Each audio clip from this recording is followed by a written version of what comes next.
Mr. Short, we accidentally started without you, so sorry about that. I thought everybody was here. Here's what you've missed.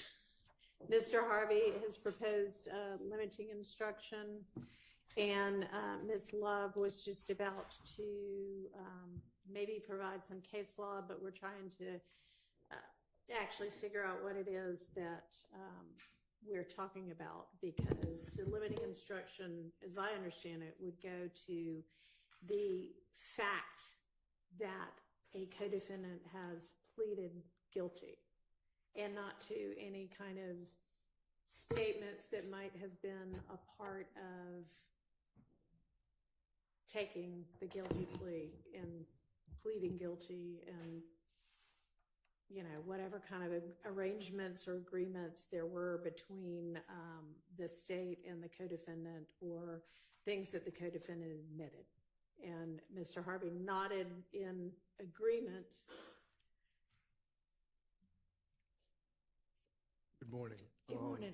Yes, I think we need to separate the idea of admissibility versus the purpose of his admissibility.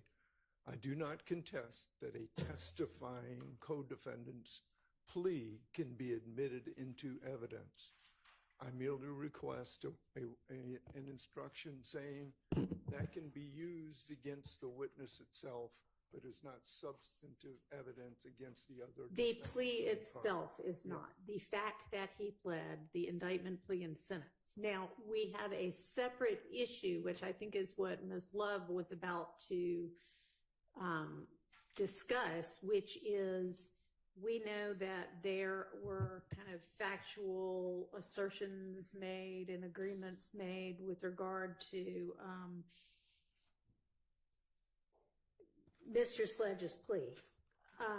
And if he is testifying and he does not testify, I guess, as expected by the state, and the state needs to impeach him with what would then be a prior inconsistent statement within those factual assertions, that would come in as substantive evidence, and it could be considered as substantive evidence in this trial against every defendant. Well, I think it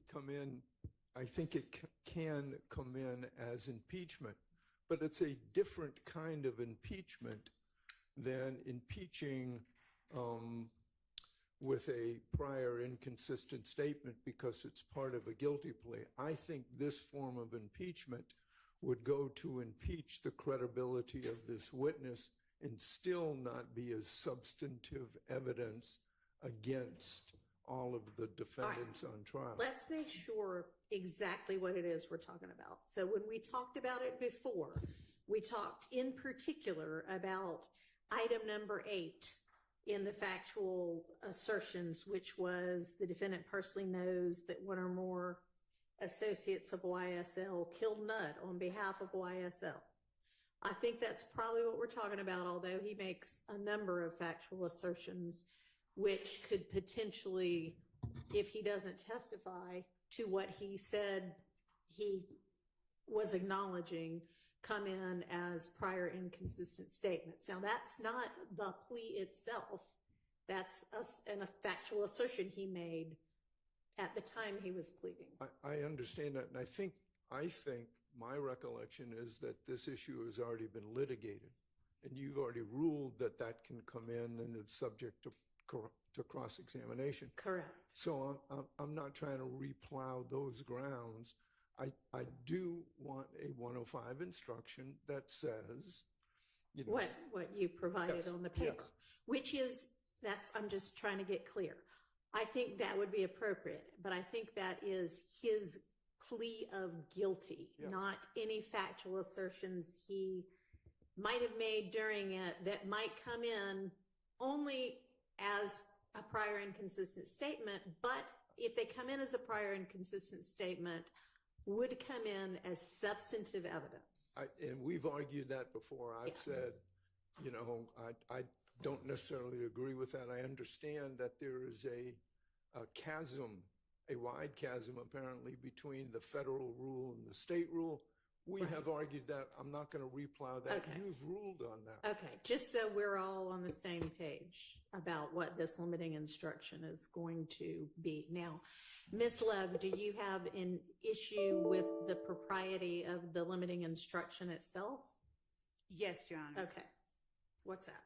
So if we were talking about a 80322 circumstance where we were impeaching the witness with the use of a prior conviction, and we were not talking about a prior conviction in the particular case we are on now, and the state asked the witness something from the indictment, whether or not this was true. For instance, I'll just use a gang count. Say he's charged with a gang count.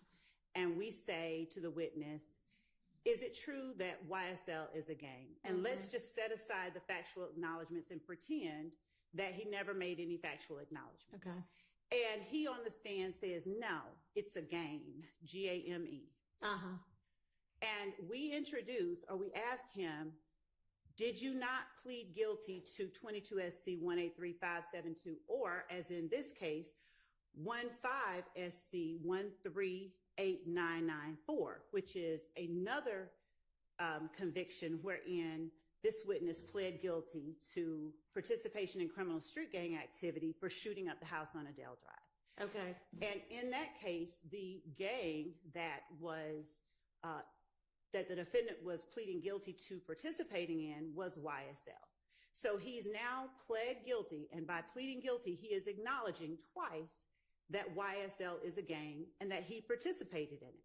So if we were simply introducing an unrelated prior conviction to impeach the defendant to show that he's a liar, if that's what we were trying to do, I would agree with Mr. Harvey entirely. Under DeLoach, that instruction that the court has before it would be entirely appropriate. In our case, Your Honor, we would be using the conviction, the certified conviction, and I do mean separate from the factual acknowledgments plea agreement. Okay. We would be using it, if necessary at all, to impeach the witness based on his assertions he is making in acknowledging the truth of a count on the indictment.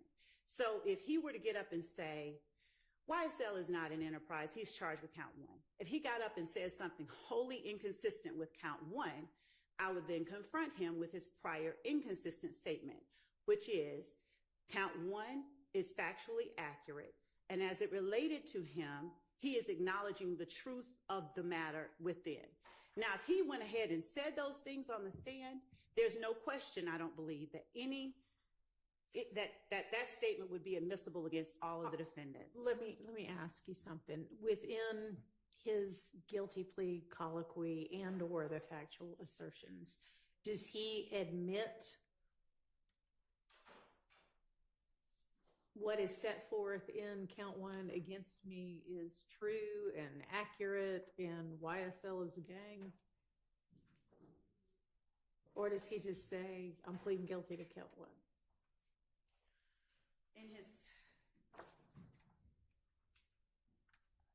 In his factual acknowledgments,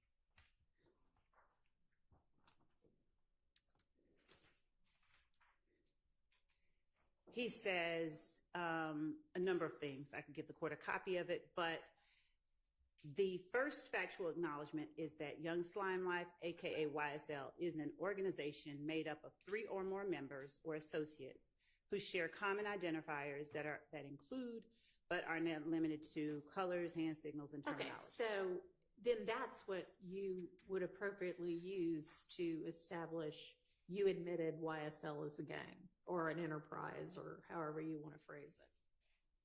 However, and I don't know, what he admitted to. I mean, obviously you're admitting to the elements when you plead guilty, but that's as on to the old one, on the 20, whenever it was, his old one. And that's as to the gang count.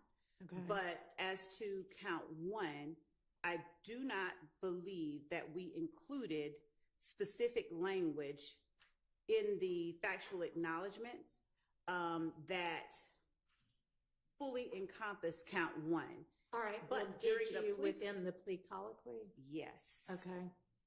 Yes. Is there There is a a. copy of that somewhere? Can you check and see if there's a transcript? And y'all, I don't know how long we're going to have Ms. Persifield today, so it may be that things that you're submitting, you're going to have to send directly to me later in the day. I know we have her right now, but. Yes, Your Honor, I'll try and be fast. What we have, I'm looking for a transcript of the guilty plea, which should be within Odyssey, but what we had and that we shared with the defense was the video itself of the Okay. guilty plea. Okay. And we are checking right now to see that the transcript itself is in Odyssey. And that's on this case number? Correct. Or a different one, all right. That's on 22 SC 183572. And I will ask a member of my team to look in Odyssey as well for 15 SC 138994 as to Mr. Antonio Sledge to see whether there is a transcript of the guilty plea of Mr. Sledge.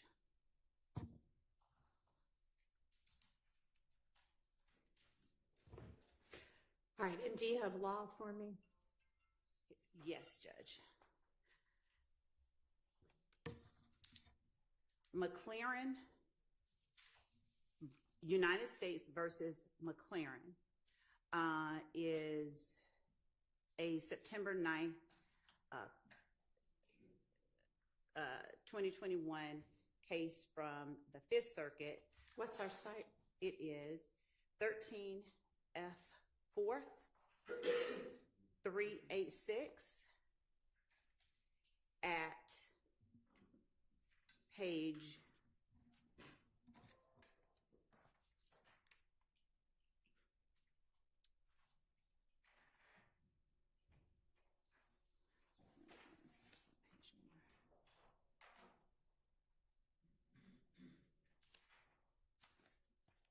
And I have a copy for the court. I'm gonna Okay, just thank you.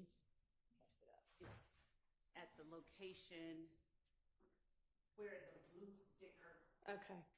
is.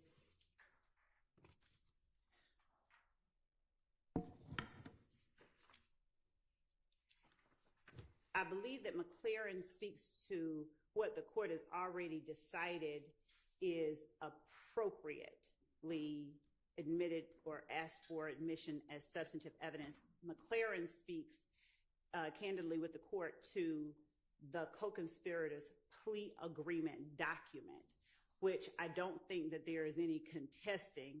So I'm not saying that it pertains to the certified conviction. I am using it by way of analogy to show that as it pertains to using the certified conviction as a prior inconsistent statement, if that is the purpose that we are tendering the certified conviction for, it would be substantive evidence under 613 and under 801D1A, because we would not proffer it unless he denied, for example, in 15 SC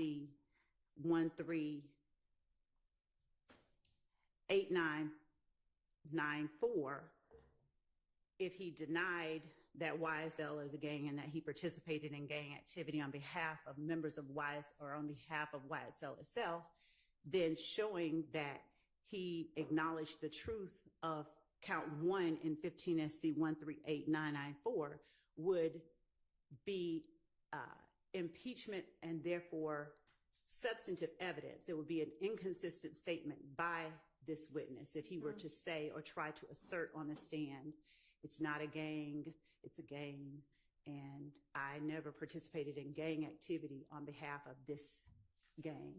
So in as much as the certified conviction itself is an assertion on the part of the witness that the allegations in the documents, in the indictment are true, they are a statement of that witness, acknowledging and admitting what is asserted in the indictment. Now, if he does not disavow or deny the language or the assertions that he pled guilty to, the allegations that he pled guilty to, we will have no reason to tender the certified conviction or the copy of his plea agreement. Using distinguishing Deloach from... What is Deloach? I believe that's the case that Mr. Harvey cited for the court yesterday. And if I'm wrong, I apologize. No, you're right. I mean, that really doesn't cover the issue that we're Okay. talking about right now. I don't think. I mean, that's just kind of the general proposition that everybody agrees is Correct. generally true. That is So correct. That doesn't really get us beyond that.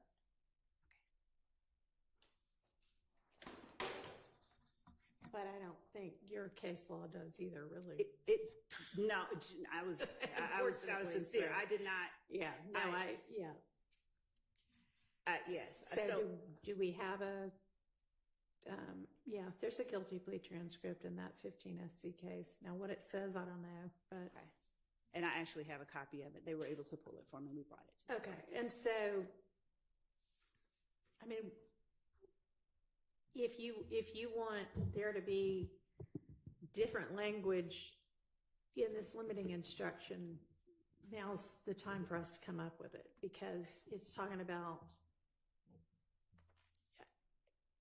If it were, so if it related to only the state tendering the conviction to impeach the witness and show him to be unworthy of belief, Right. then we would agree to the language in that limiting instruction proposed by Mr. Harvey. That is not what we would be tendering it for. We would be tendering the convictions, the certified convictions, only as prior inconsistent statements. All right, then I think we're kind of going in circles, because what I'm trying to say is I don't think the convictions necessarily get you there. The factual assertions, any kind of admissions he makes during taking either plea are something different. And I understand you to be saying, okay, I'm saying he pled guilty to a gang count. That means he has admitted this is a gang. And in pleading guilty, correct, he has acknowledged the truth of the factual basis. Well, you need to show me that he's acknowledged the truth of the factual basis for each of these. He appears to have in, the one that's on trial now. I don't know about the 15 SC one, but still, if you want those nuances to be, properly explained and properly limited, now's the time to come up with the language. Yes, Judge.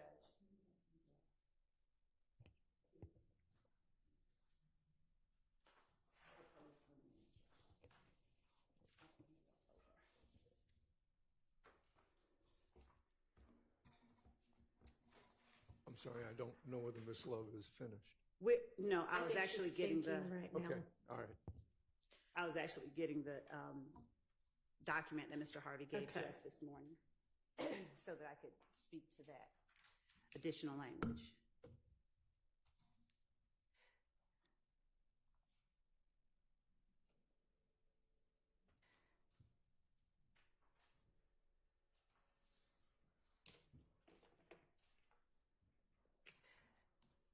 So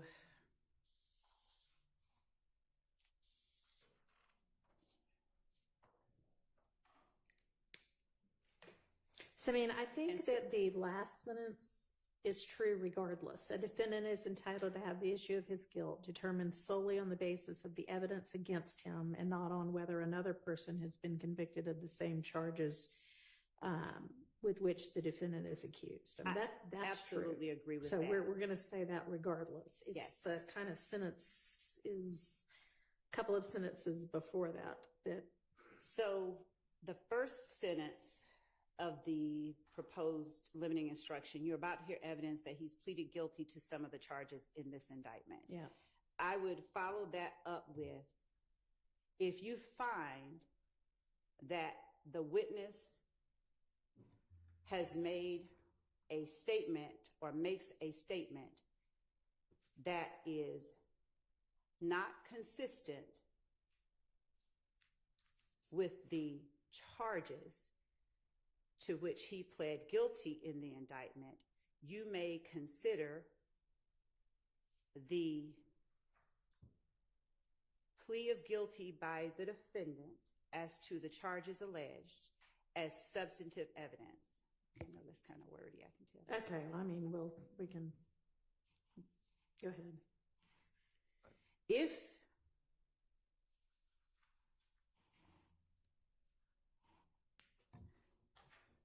that you may consider as evidence against any defendant currently on trial.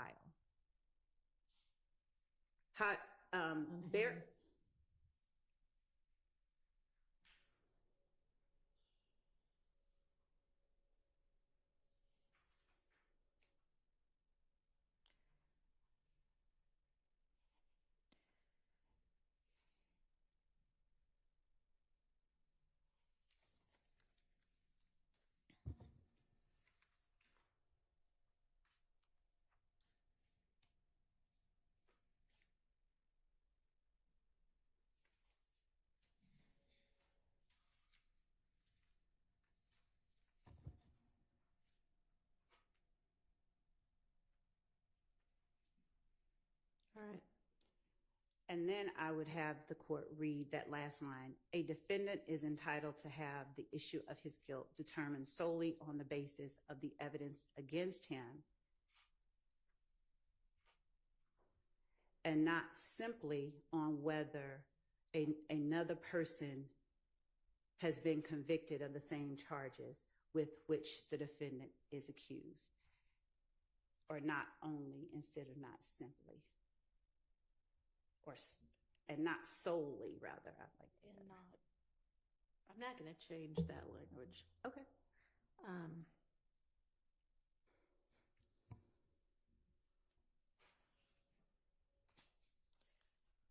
Any suggestions from the defense?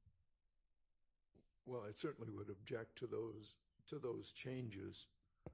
I think we're conflating. Can you hear me okay if I don't stand up? All right. I think we're conflating the idea that he pled guilty, and I'm sorry, I heard Ms. Love say that he's admitted that the allegations in count 1 are true.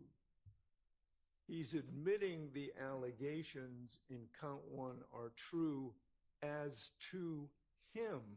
That's what a guilty plea is. You can't plead guilty for other people. He has acknowledged his responsibility and his role in whatever activities that he has conceded.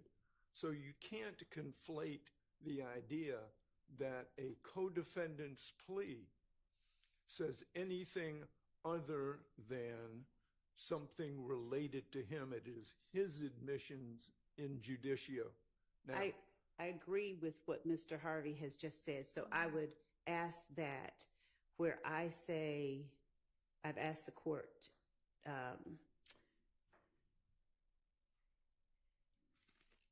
to the extent that I have language in that proposed alteration stating that the defendant has admitted something or admitted his guilt as to a particular crime, I don't have a problem with adding are true as to this witness.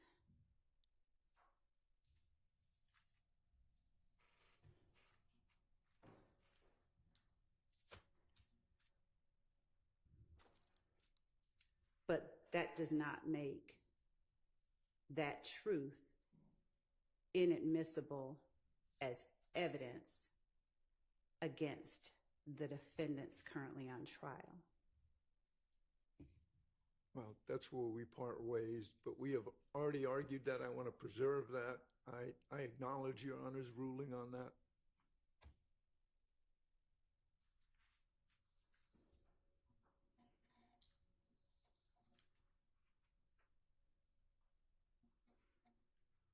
All right, well, I'm gonna have to think about it. I can sit here and think about it, or I can go to Chambers and think about it. Whichever makes the court happiest.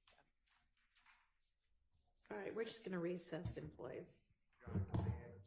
Yeah. Cases. Yes.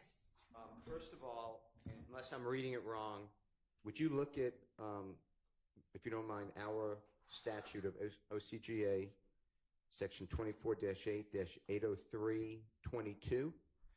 I believe our statute specifically says that the co-defendant's guilty plea cannot be used against the defendants on trial. That's how I read it. If I'm reading it wrong, you have to start at the very top and then skip all the way down to 22. In addition, Your Honor, and I gave this honorable court and the parties, I gave Mr. I'm Matt. sorry. Okay. What's the statute? OCGA, section 24-8-803, Oh, 803. and then it's in division 2-2. So you start at the very top is at 2 or 3 lines, and you have to skip all the way down to 22. And Your Honor, that's the statute that I cited at the beginning, at the outset, where I was stating that I believe that that is what Mr. Harvey is referring to. The use of a guilty plea conviction to impeach the witness by showing the jury not that he has acknowledged certain truths within it, but just to show the jury he's unworthy of belief. And that is not something we would be doing. Yeah, I mean, what it says is when offered by the state in a criminal prosecution for purposes other than impeachment. Exactly. And here, the state would be offering it for the purpose of impeachment if they Potentially. offer it. Right, potentially. But I thought the state was going further in that jury instruction. So Right, because if it's offered for impeachment, then what is said in 22 is no longer true. okay. Well, the second case, and I gave this to this honorable court and Mr. Matthews and the state previously, but it's United States versus Vandetti, Vandetti. Your Honor, that's 623F period 2D, 1144. That's the 6, like 5-6, Sixth Circuit, 1980. And it specifically says, starting in page 1147, that the fact that the jury has found previously, or a person, I'm saying pled guilty, who was previously indicted with appellant Vandetti is not relevant to the determination of the appellant's guilt. And that needs to be in the instruction that Mr. Harvey, I think, proposed. And What's the site again? 623F what? 623, Yeah, F second, 1140, 1123. 1144. 1144. I mean, I know we've looked at this case before as well. And then in Georgia, I believe that, again, State versus Jefferson, Jefferson, like our third president, is 302 Georgia, 435. But that's a non-testifying defendant. That is non-testifying. Okay. That's non-testifying, I just heard. Okay. And Mr. Judge, Harvey. I will check as to Vandetti, but I believe that Vandetti is simply speaking to 80322 type. What was the circumstances. pinpoint site in Vendetti? 1147.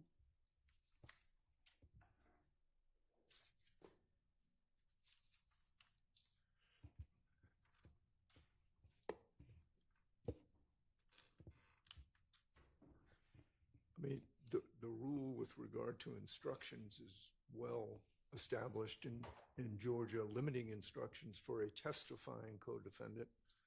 If you look, the latest case is Spradley, Spradley v. State at 276 Georgia Appeals, 842. Pinpoint 842, 843, mostly 843, citing Pinckney versus the state. Pinckney versus the state is 236 Georgia Appeals 744. So the idea that a limiting instruction should accompany the fact of a guilty plea with regard to a testifying co-defendant is well entrenched in Georgia law.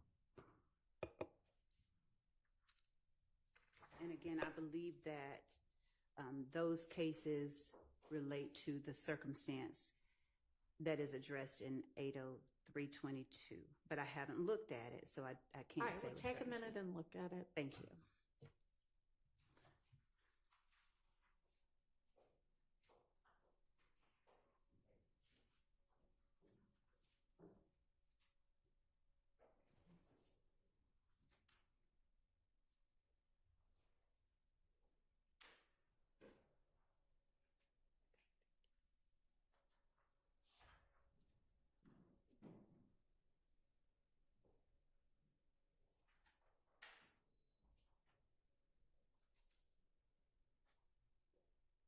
So, speaking to Spradley, it says what the court has already said. In general, a guilty plea of a joint offender is not admissible in evidence at the trial of another joint defendant.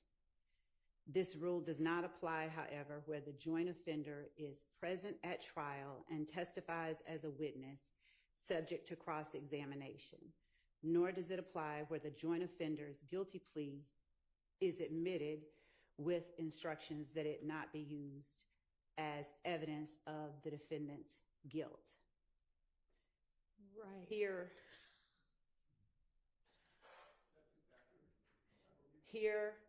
not only was the co-defendant present, so I'm looking for the 80. I need to pull up Pigney, and I'll do that now. Okay. Looking for the 80322 reference.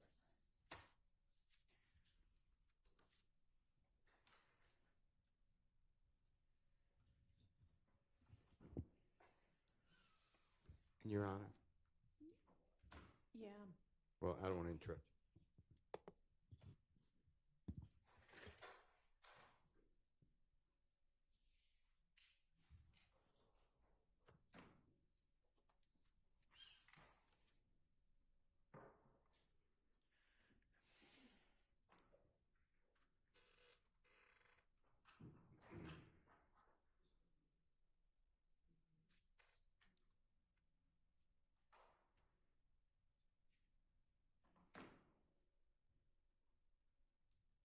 And Your Honor, Yes. Vendetti,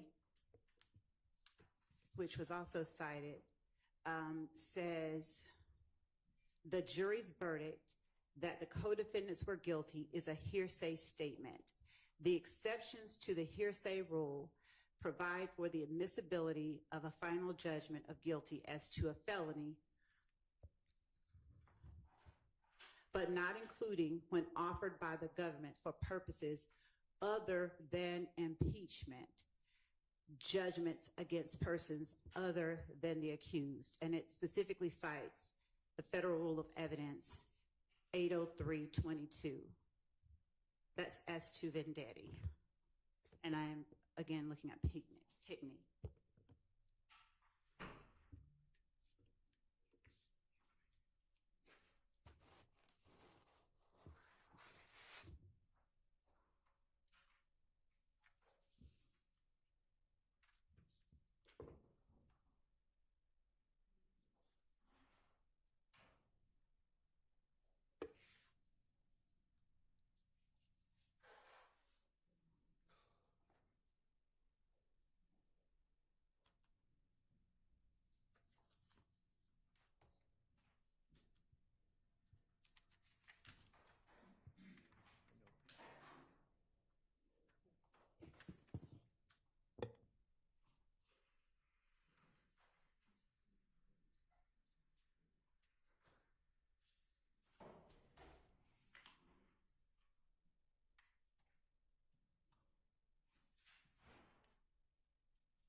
So it's clear that in Vendetti, I mean, the reviewing court makes note of the fact that the convictions in that case the convictions of certain co-defendants appear to have been offered for no other reason than to prove the convictions. No other basis for offering them was asserted by the prosecutor, and that's not what we have here. We have the prosecutor here, if she offering them basically is impeachment evidence, is substantive impeachment evidence.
Mr. Harvey, could you send this to me in Word form so I can work on it?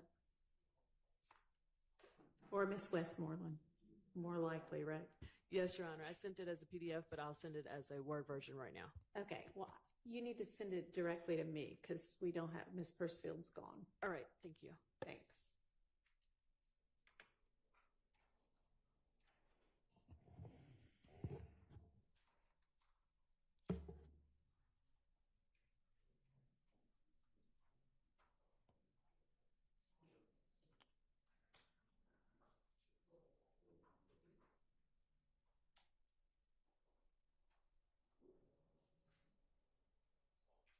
Your Honor, Yes. may I approach to get your email address and not?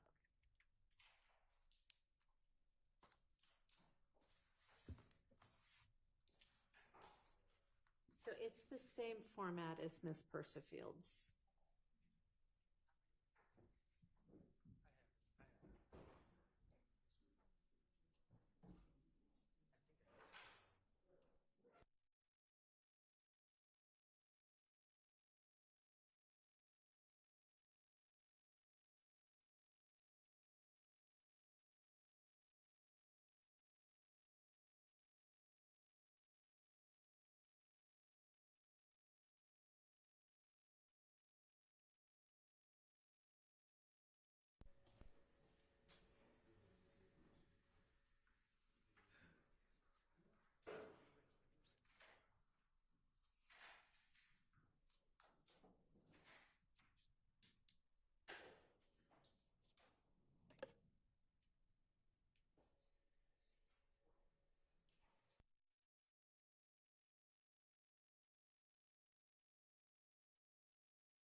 By far cleaner way to do what you're seeking to do is to find some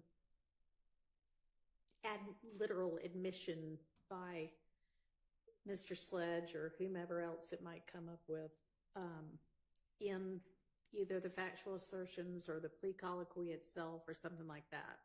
That's then just a prior inconsistent statement that comes in for impeachment and as substantive evidence. And we still probably need to do some kind of an instruction, but So I understand the court's position, and I will therefore, until we have perfect clarity on it, I will not tender or attempt to admit his certified of the conviction, the guilty plea convictions. I'd like the opportunity to just read through the cases that have been cited by the defendants, because I am fairly certain, though not completely certain, that they all relate to 803.22 circumstances and not the purpose for which we would be tendering that evidence. Okay.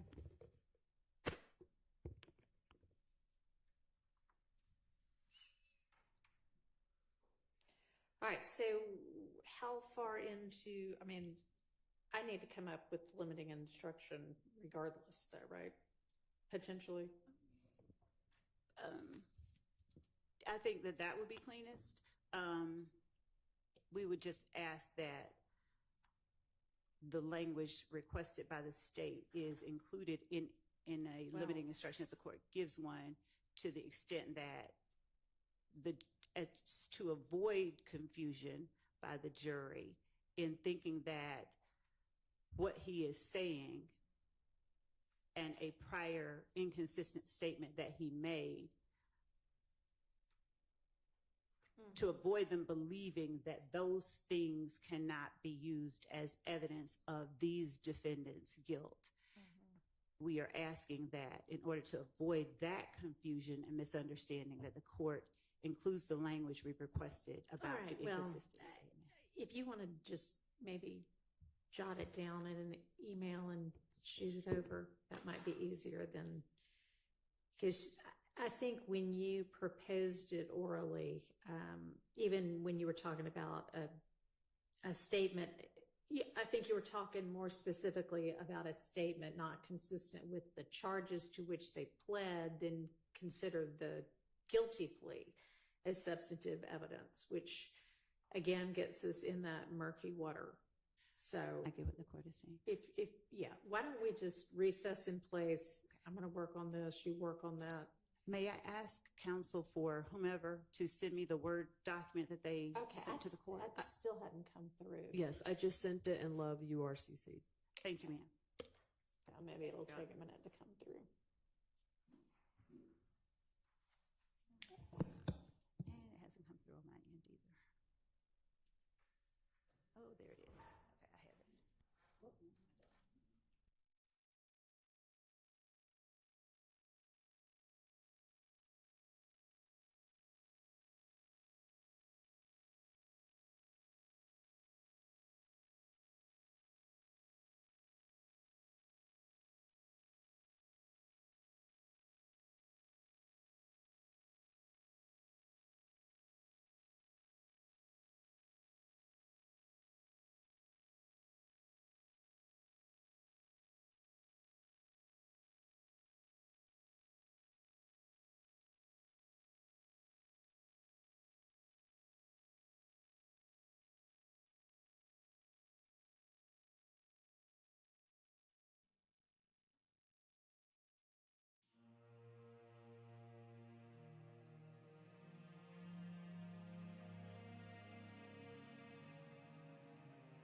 of you in just a minute. I emailed it, but essentially, you are about to hear evidence that a co-defendant in this case has pled guilty to some of the charges in this indictment.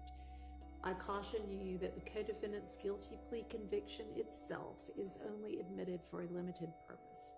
That guilty plea is an admission by this witness only that he committed the criminal acts to which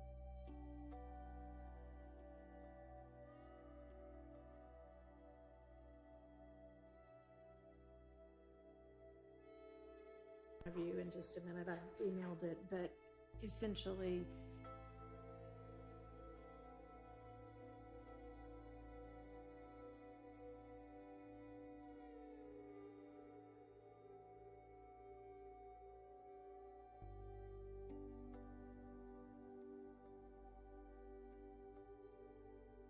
you are about to hear evidence that a co-defendant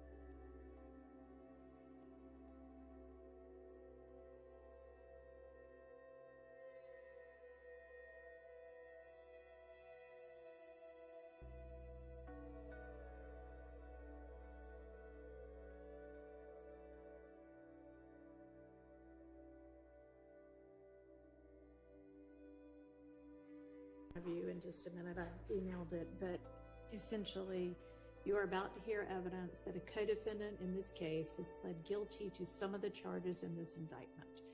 I caution you that the co-defendant's guilty plea conviction itself is only admitted for a limited purpose.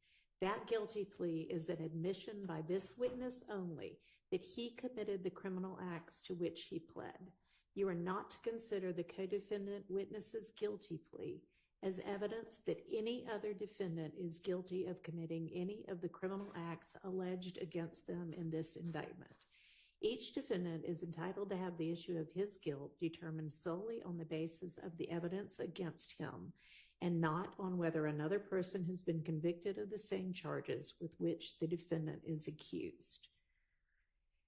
If you find that the co-defendant witness provided testimony on the stand that is inconsistent with his guilty plea admissions, you may consider the witness's prior inconsistent statement, that is, his guilty plea admissions to the allegations in the charges to which he pled guilty, as substantive evidence, which you may then consider against any defendant currently on trial, for whatever bearing it may have on the issues on trial.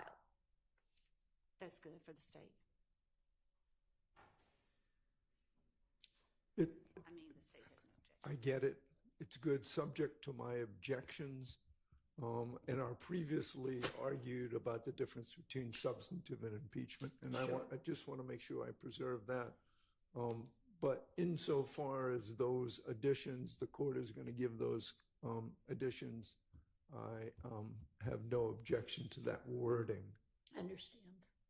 Okay. All right, I think we're ready for the jury then. And Your Honor, I just want to confirm that the Harvey rule is in effect. I'm sorry. It is, Mr. President. yeah. Okay, thank you. All right.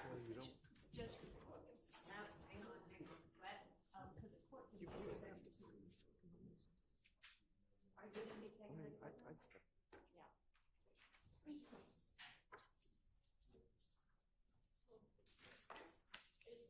So, y'all can sit down. Miss Love's got to run out for just a second. She didn't get a chance to just now.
Everybody can be seated. Thank you, ladies and gentlemen, for your patience this morning. We started well before y'all, I promise, but it just takes lawyers and judges a long time sometimes on things. So we're ready now, and thanks again for being patient this morning. All right, and Ms. Love, y'all's next witness is on the stand, and I think still needs to be sworn.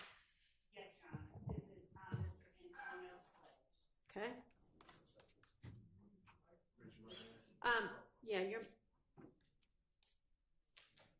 I apologize. This is witness Antonio Sledge. Raise your right hand. You swear to affirm testimony given in truth, the whole truth, and nothing but the truth? I do. State, spell your first and last name for the court. I'll mention it in my My name is Antonio Sledge. And Mr. Sledge, if you wouldn't mind that tall mic, just kind of reach up and try to. Thank you. There you go. Name Antonio Sledge. ANTONIOSLEDGE.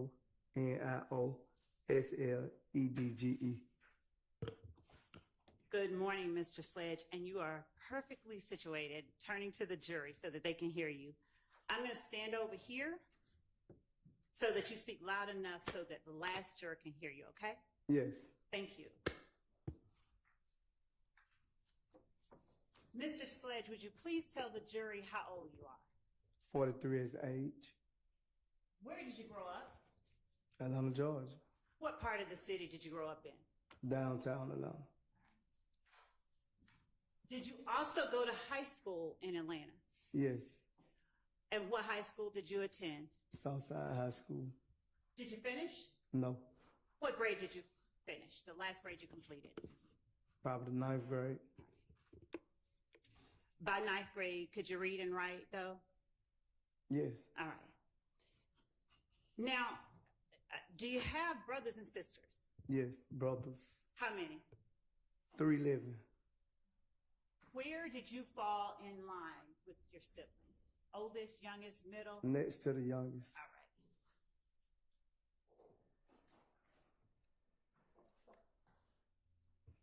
Do you know of a person named Kenneth Copeland who answers to the name Woody? Yes. All right. You sort of frowned up your face. Why'd you do that? No reason. All right. Come on now. Do you know of a person named Jeffrey Williams who answers to the name Thug? Yes. What about a person named Shannon Stillwell or Shannon Jackson who answers to the name SB? Yes. Do you know a person named Diamante Kendrick who answers to the name Yak? Yes. Do you know a person named Demikion Garlington who answers to the name Lil D? Yes. Do you know a person named Quindarius Zachary who also answers to the name Lil D? Yes. How do you distinguish one Lil D from the other when you're just talking in regular conversation? I call both of them D. Okay. And if someone asks you which D, how do you respond? D. If you're talking about Quindarius Zachary. D. Lil D. Lil D. Do you know of a person named Rodelius Ryan? No. Okay. Do you know of a person named Marquavius Huey who goes by the name Quay? No, I don't know him, but I've heard it around the way. So you do know of him or you? I know of him. Okay. What about Quamarvius Nichols? Do you know of a person named Quamarvius Nichols who answers to the name Quay as well? Of him. Do you know a person named Quantavius Greer who answers to the name Umfunk? Yes. Do you know of a Dolly Greer or a Max Greer? Yes. What about Dora Greer? Yes. All right. Do you know them to be Jeffrey Williams' sisters? Yes. Now tell the jury, if you will, how well you would say that you know Jeffrey Williams. I've been knowing Jeffrey Williams since he was probably like 16. How many years would that make it that you've known him? what is 2024? Probably like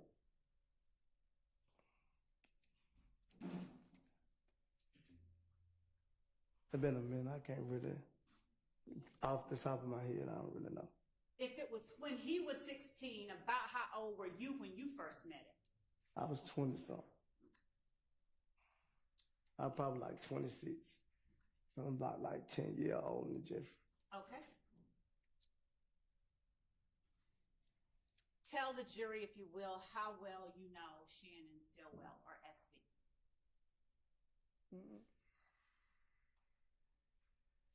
Well, I met Shannon around like 2014, 15, somewhere in that area. When you say you met him around 2014 or 2015, what does that mean for you in terms of how well you know him? I know we built a great relationship. And was that from the start? From the time that you met him to now, you all have had a great relationship, or is that something different? You said from, could you repeat yourself? Yes, I can. Did you all have that great relationship that you just described for the jury from the moment that you all met, or did it develop over time? From the time that we met. Okay. And do you all still have that same great relationship? Well, I haven't talked to Shannon because he's been incarcerated. Okay, hold up. Your Honor, we would move to strike that last portion. Yeah, please disregard that. All right, give me just a second. Y'all didn't even get comfortable. I'll have to excuse y'all and see you back again in a few minutes. Mr. Sledge, could you step outside?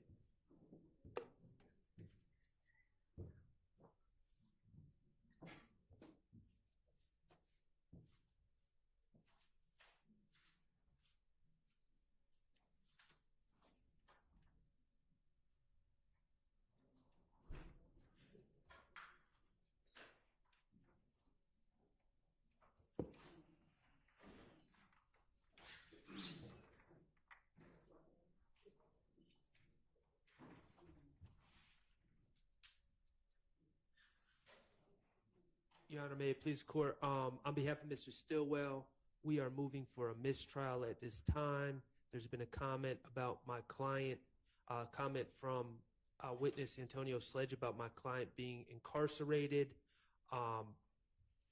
It is prejudicial to my client, suggests a criminal history, it suggests a flight risk. It prejudices my client. Also, Your Honor, I'll just note for the record that Mr. Sledge, my understanding is Mr. Sledge has been cooperative with the state, meaning he's made himself available. His attorney, Mr. Derek Wright, is here. Mr. Sledge has been here all morning. There's absolutely no reason that the state knew what questions they were going to ask. They knew that they were going to ask about the relationship with my client at this time. The duty is on the state to prepare their witnesses to not relay or testify to prejudicial material such as my client being incarcerated throughout this trial, and they failed to do so. So we're moving for a mistrial at this time. Ms. Love. Judge, the state objects to a mistrial. The question that I posed was not one I expected this witness to bring up Mr. Stillwell's incarceration. We'd ask simply for a limiting instruction for a few reasons. One, Mr. Shart indicated that his mistrial motion is based on the witness's reference to Mr. Stillwell's incarceration. There has been admitted as evidence that Mr. Stillwell got incarcerated at some point. We expect further testimony to come out with details about Mr. Stillwell's becoming incarcerated, and the witness's statement on the stand, even where I asked that it be struck, does not rise to the level of meriting or warranting a mistrial. And I can go outside and further caution him to not talk about anyone's incarceration. Okay, and isn't Mr. Stillwell, in fact, charged in this indictment with possession of a firearm by a convicted felon? He is. Okay. He is, Your Honor, and I don't think there's any dispute that my client was incarcerated at some point. He's been arrested for these charges. I mean, I think everyone would acknowledge that. But the fact that he's still incarcerated, and I just don't understand how the state could ask, how's your relationship with him on this date or today?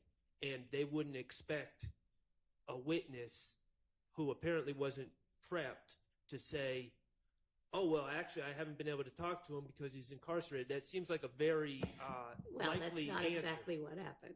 Well, whatever the transcript shows, it seems like that was a very predictable answer to that question. Okay, I mean, it sounded to me the way it came up. Please do further caution him, but it did not sound like that came up as a purposeful question to secure that kind of evidence before the jury. It was essentially like, how is your relationship with Mr. Stillwell? Well, he'd been incarcerated. That could be, and that's all that he ended up saying. That could have been at any point in the past. That did not indicate right now he is presently incarcerated. I'm going to deny the motion for mistrial. If you want any kind of instruction, let me know that. But given that evidence has already and is going to come out that at some point in Mr. Stillwell's past, he has been incarcerated, this really is nothing beyond what they're going to know anyway. May I step outside? You may. Do you want any sort of other instruction, curative instruction? May I have a moment? Sure.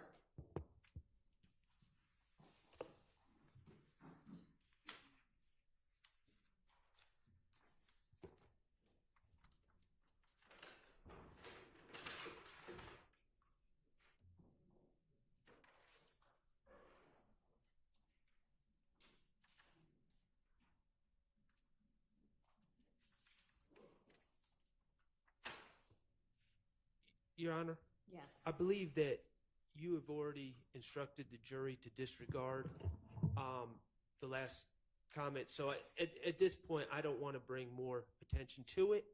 I would, for the record, though, renew my motion for mistrial to preserve this issue and reserve it before the next questions. All right, understood. Thank you.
All right, we're ready for the jury.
can get Mr. Sledge back in.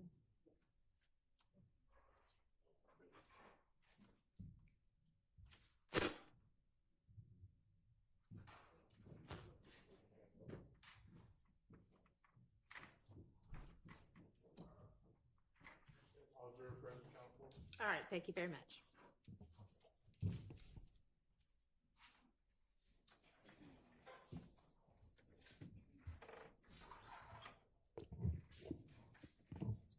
May we continue? Go ahead. Thank you. Mr. Sledge, when was the last time that you spoke with Shannon Stillwell, or SB? 2022. What was your relationship like in 2022, the last time that you spoke with him? Good terms. All right. Since 2022, has anything soured the way you feel about Mr. Stillwell? No.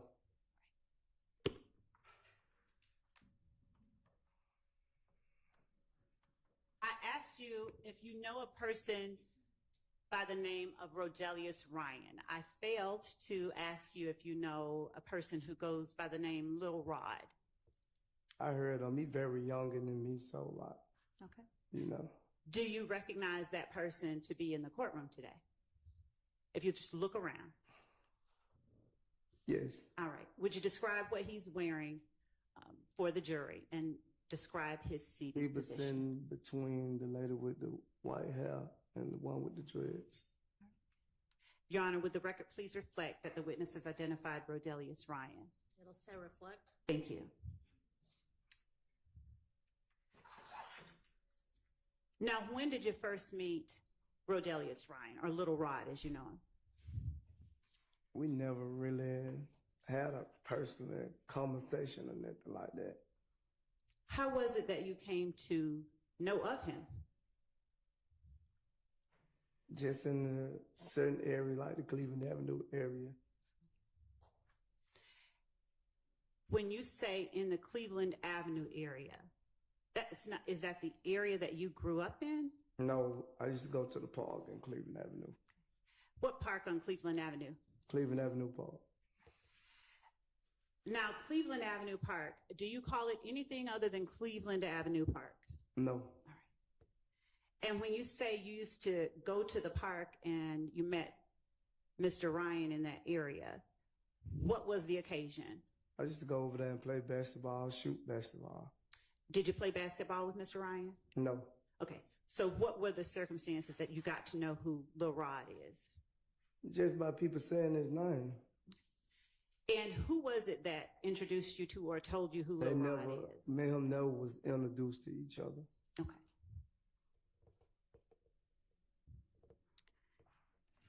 Is it then fair to say you don't know him very well at all? No. All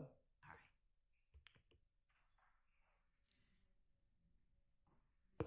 Please tell the jury how well you know Quindarius Zachary. I've been knowing Quindarius Zachary since he was a child.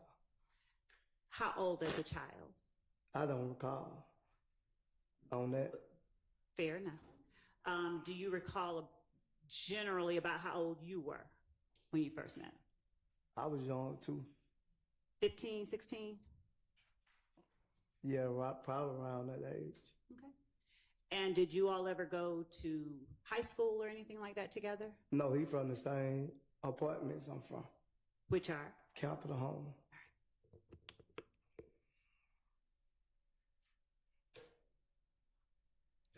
Are you older than, younger than, or the same age as Mr. Zachary? I'm Because way, the jury doesn't know. I'm way older than Zachary. All right. Do you know about how many years older? No, I don't know exactly how old Zachary is. Now, you being from the same apartments, what circumstances did you have to get to know someone that much younger than you? I know his mother and his father. Were you friends with Mr. Zachary's mother or his father? Either of them. Were you friends? Me and his father not friends, but I know of him. Okay. At some point, did you socialize with Quindarius Zachary? Yeah, he watched me grow up. He played basketball and stuff with me. All right. Are you closer to him than his parents, or were you closer to his parents than him when you were growing up?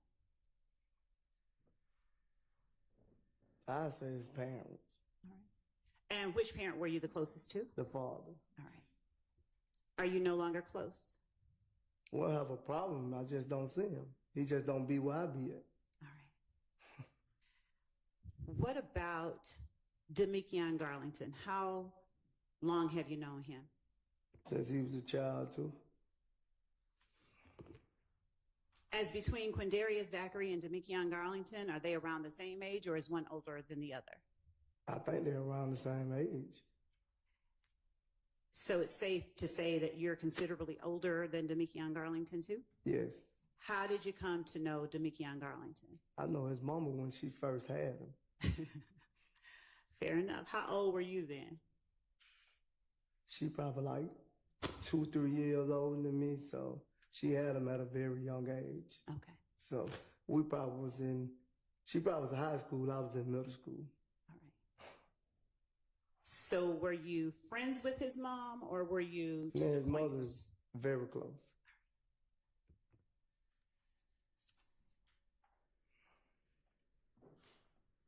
Did your relationship with Mr. Garlington's mom sort of spill into a closeness between you and Mr. Garlington, or do you all not have as close relationship as you do with his Could you mom? repeat what you said? Yes. Do you have the same type of close relationship with Mr. Garlington that you had or have with his mother? Yes.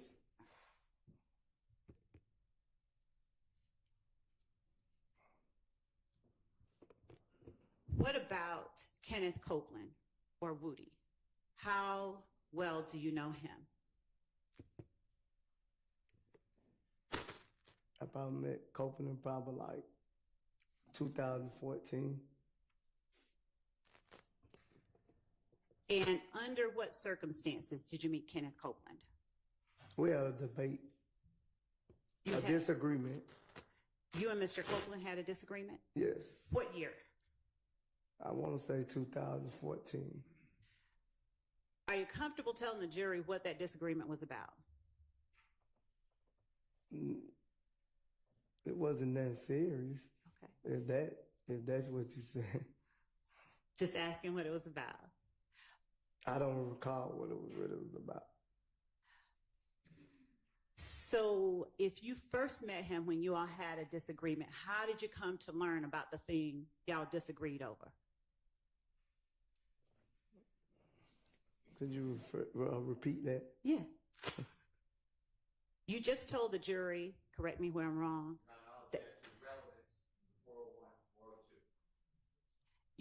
Your Honor, I'm asking him about his relationship with certain people that are very relevant here in this indictment. All right, I'll overrule it. Would you tell the jury how it was that you came to meet Mr. Copeland over a disagreement? What happened? I don't remember exactly what happened, so I just know I remember we had a disagreement. What kind of disagreement? It was just like an argument. Now, is it that you came in contact with him, you met him, and immediately you all started like arguing with one another, or something you heard? Help me out. Relevance again. I'm assuming. Judge, I'm just getting to his relationship with Mr. Copeland, and I'm going to segue into what it is now, but I'm asking for this witness to tell the jury to elaborate on something he testified about as it relates to a witness or a person of interest in this case. All right, well, it doesn't sound from his responses so far like he recalls, so I'll let you ask it this one more way because you're saying that it's relevant, but if the answer's, similar to the last one, we're just going to need to move on. I will. Thank you.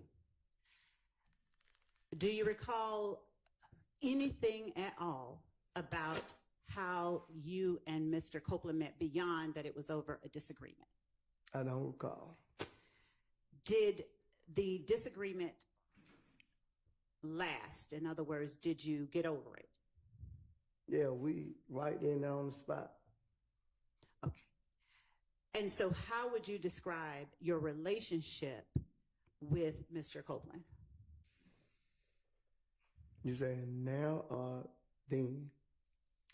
Starting with after you got over the disagreement, what was your relationship like? Man, we was cordial. Since different people may have different definitions of cordial, would you explain to the jury what you mean? We when had you a say- good relationship.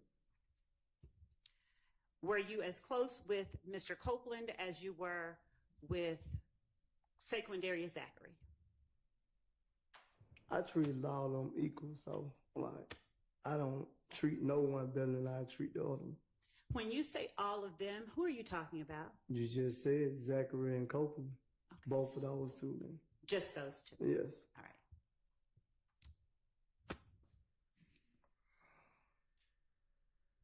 Would you please tell the jury how well you know Yak or Diamante Kendrick? How good do I know him? Yes. I know him as a great person, a good person. I know him. We have a good relationship. Tell the jury when you first met Mr. Kendrick. I want to say probably around 2013, 14, somewhere in there. Where did you first meet him? Under what circumstances? I want to say, can I say we was at a party or something and somebody introduced him to me, but I don't recall who introduced him to me. Did you all hit it off right away? We built a relationship. Are you all close in terms of age? Or are you older or younger than Mr. Kendrick? I think I'm older than Mr. Kendrick too, probably about 10 years or so.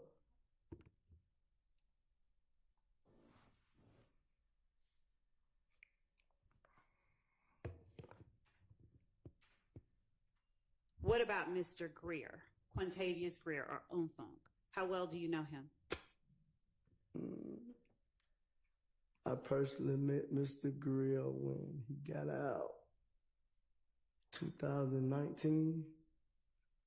Was that the first time that you came to know Unfunk? Yes. Had you heard of him before then? Yes, I had heard of him. And what kind of relationship did you have with Mr. Greer in 2019? Well, I got out 2019 too, so but when we started seeing each other, we built a great relationship.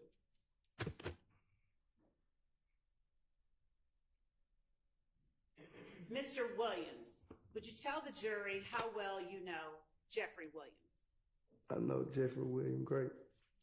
I know him personally, yes. How long have you known Mr. Williams?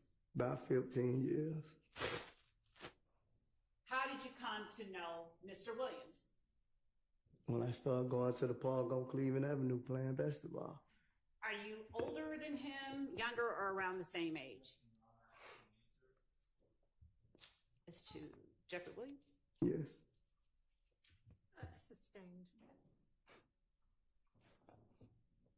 And would you describe your relationship when you first met? Was it good? As good as it is now? Me and Jeffrey always, once I met Jeffrey, we had a great relationship. Did you hang out with Jeffrey Williams? He was rapping at the time, so yeah, I used to go to a couple of the shows, support him. Okay. Now you say 15 years ago. Around what year was that, if you recall? Probably 2009. What shows of his did you go to around 2009? Nightclubs, teenager club, nightclubs. Did you get to know his family as well? Yes, Have you been to Mr. Williams' house? yes. How often would you say you visited him at his home? A lot. Do you know his mother, Yes. and do you know his father? Yes. Are you close with either one of them? We have a good relationship. Okay. How frequently do you talk to Mr. Williams' mother? I ain't talked to her in a minute. How frequently do you speak with Mr. Williams' father? Not frequently. Were you here at the courthouse yesterday? Yes. Did you speak with Mr. Williams' father yesterday? Yes. Okay. How long would you say you spoke with him? I can't say. Was it more than just a hi and bye? No. So you said hello, he said hello, and you all parted ways? Oh, You may answer. Because you repeated. Yes. You said it was no more than a hi and bye. So you said hello. I never said that. You said that. I told Thank you. you. I told you that we had a conversation yesterday. I couldn't recall how long was the conversation. Okay. So it went past hello. It was that you all stood and Yeah. talked for a while. Yes. Okay.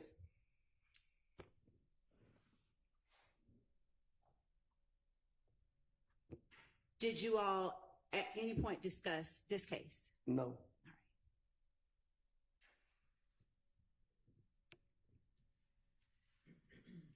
Did you come to know Dora and Dolly Greer through Defendant Williams, or did you learn of them some other way?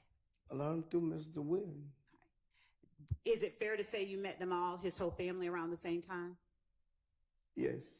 And your relationship with Dora and Dolly, are they the same as your relationship with Mr. Williams? Why wouldn't it be, though? Yes. Thank you.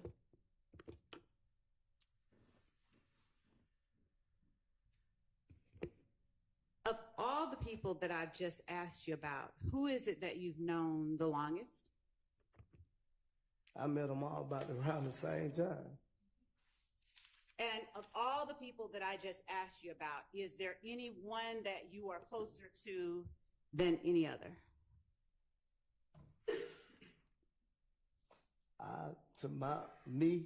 I'm close to all three of them. Now, we talked about Quindarius Zachary, Demekion Garlington, Kenneth Copeland, Jeffrey Williams, Quintavious Greer, Shannon Stillwell, and Diamante Kendrick, as well as Dolly and Dora Greer. When you say all three, what do you mean? You asked me about Dora, Dolly, and Jeffrey just now. You asked me. Now you talking about all of them. So Thank where you for you getting at? correcting me. You're right. I'm asking you about all of the people that I've asked you about today. Of all of those people, who are you closest to? I wouldn't say I'm closer than now. One of them, I have a great relationship with all of them. Okay. I wouldn't divide none of them, put them like that. Fair enough. I feel the same way about one that I feel about the other one. With respect to Mr. Marquavius Huey and Quamarvius Nichols, you said you know of them only, right? Yes. How did you learn of those two gentlemen? Just sitting them around the city of Atlanta ain't but so big. We might bump into each other every now and then. Clubs.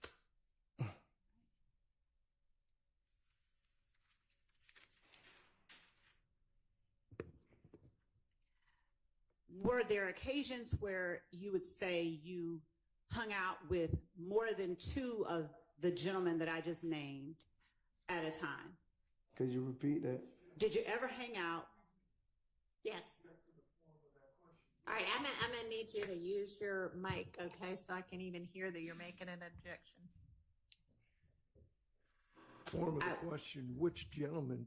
would talking about- Sustained, rephrase, please. Yes. Of the gentlemen that are Shannon Stillwell, Diamante Kendrick, Rodelius Ryan, Kenneth Copeland, Demekion Garlington, Jeffrey Williams, Quintavious Greer, Marquavius Huey,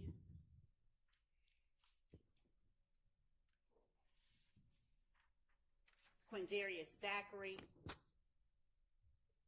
Quamarvius Nichols, if I haven't said his name, Did you ever hang out with two or more of either of them? What you mean by hang out? You can hang out many ways. So what What are some of the ways that you would call hanging out to this jury? I never hung out with Hurley. I never hung out with Ryan. Okay. Been to Jeffrey shows, me and Kendrick at the studio, places like that. Okay. And have you ever hung out with two or more of the people in the courtroom today at a time, at the same time? Yes. Okay. Under what circumstances? Video shoots, music videos, club. Is it only at video shoots and music videos that you've hung out I with? just said clubs. Okay. And which two have you hung out with at the same time that are in the courtroom today? What you said only two, right? Which two or more that are in the courtroom today have you hung out with at one time? Kendrick, Jeffrey, Stillwell.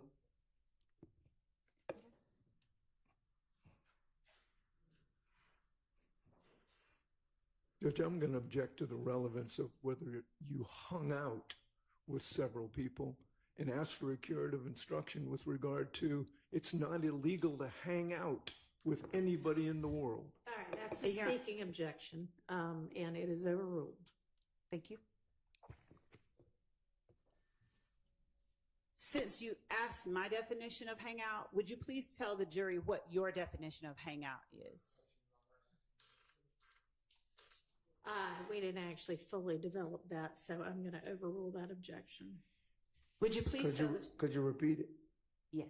Would you please tell the jury what your definition of hangout is? We hung out and had fun together, enjoying life.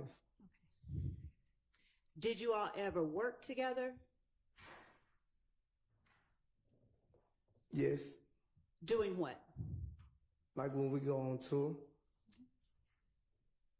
And when you say like when we go on tour, who is the we that you are referring to?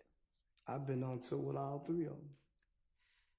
All three being Mr. Kendrick? Mr. Kendrick, William, and Stillwell. Okay. And what were you doing while you were working on tour with Mr. Kendrick, Mr. Williams, and Mr. Stillwell? For YSL, the record label, I was head of security at once upon a time. Head of security? Yes. Did you receive a paycheck? Yes. And who signed that paycheck? It didn't get signed. It got sent from the company YSL to a bank account. Okay. Did you have employees working under you? No, I only pick, like when we go to different states, I only pick the security guards. And if they weren't doing their job properly, I sent them home too. Where did you pick the security guards from? From whatever security company they had. Okay. When you say from whatever security company they had, who is the they that you are referring to? Whatever security company in that state we was in. Okay. I don't remember the company's names or none of that. How long was it your job to pick security personnel for Mr. Stillwell, Mr. Kendrick, and Mr. Williams? Assumes facts that are not who selected security for. Overruled. Your Honor, I don't recall the testimony being that he did security for Mr. Stillwell. Right. I mean, he said he worked on tour with all of them. My recollection is that he worked on tour for all of them as head of security. Well, so, I mean, I don't know. I can Maybe clarify or ask him to flesh clarify. that out some more. Okay. When you said that you, Mr. Kendrick, Mr. Stillwell, and Mr. Williams worked together, would you please tell the jury what that consisted of? Well, I worked it for Mr. Jeffrey Williams, not Mr. Kendrick or Shannon Jackson. And just to clarify, you mean Shannon Stillwell, who is also known as Shannon Jackson? Yes. Okay. So What were Mr. Kendrick and Mr. Stillwell doing while you were working security for Mr. Williams? Kendra's an artist, Okay. and Shannon used to be with us, but try to become an upcoming artist. Is it fair to say then that Mr. Kendrick was performing while you were? Yeah, sometimes. Okay. And Mr. Stillwell was doing what exactly while you were working? He probably doing other things like selling merch for Jeffrey Williams, setting up the merch, Now, when you say the merch, what is it that you're meaning? like selling T-shirts, hats.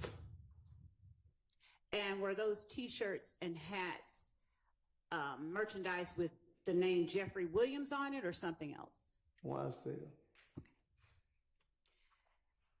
So when Mr. Stillwell was on tour with you, Mr. Kendrick, and Mr. Williams, was that his only job to sell merch? No, we all did different things. We probably like helped with the clothing. We all did different things. We all just supported Jeffrey in any way we could. And is it fair to say you want the best for each of them?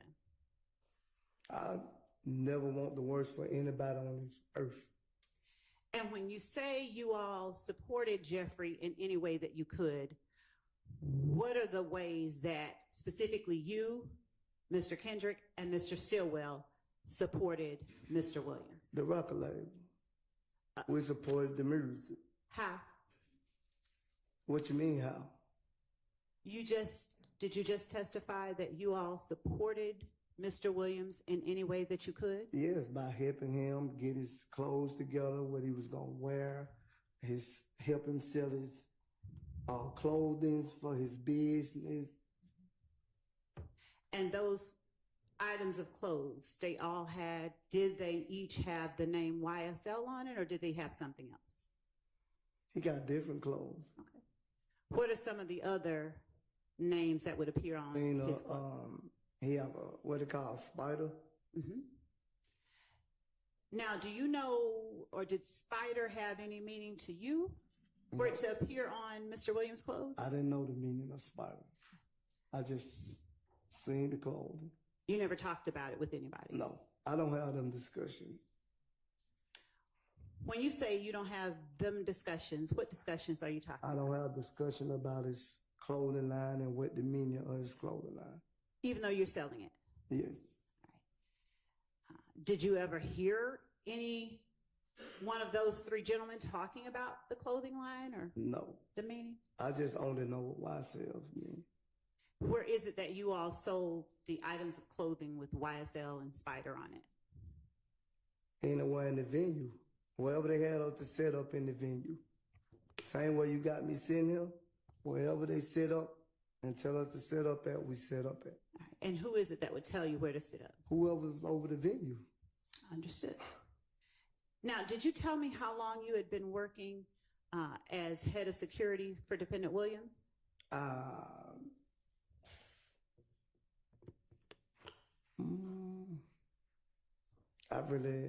I don't remember the exact time, but I can't tell you exact how many years, how long it was. Do you remember the last time that you worked at a venue as head of security for Mr. Williams? The year, generally speaking. I want to say 2019. And what venue was that?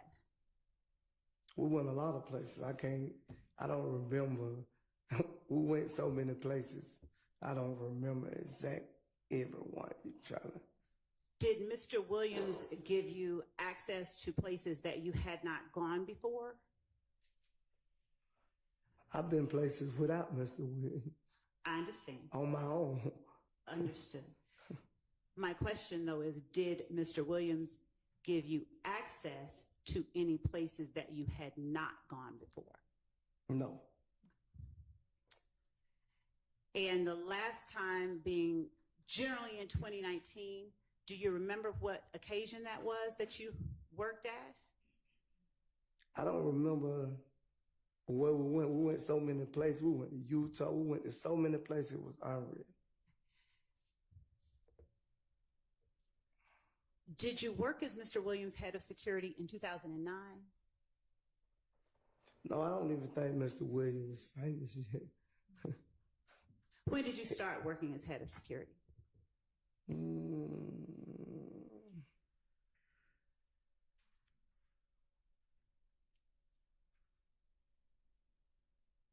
I want to say, when was his first tour? The rodeo, was it 2015?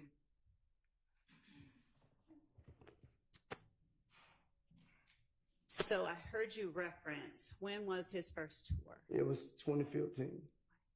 Is that late 2015, mid or early 2015? I don't recall. I don't know if it was the middle when it started. All that I remember, him and Travis Scott was on tour together. Okay. So before then, did you and Mr. Kendrick and Mr. Stillwell and Mr. Williams hang out for any reason other than work?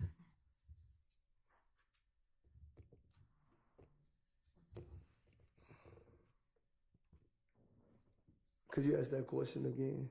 Yes. Before then, did you, Mr. Kendrick, Mr. Stillwell, and Mr. Williams hang out for anything other than work? We partied together. I said that already. And would you party only at clubs?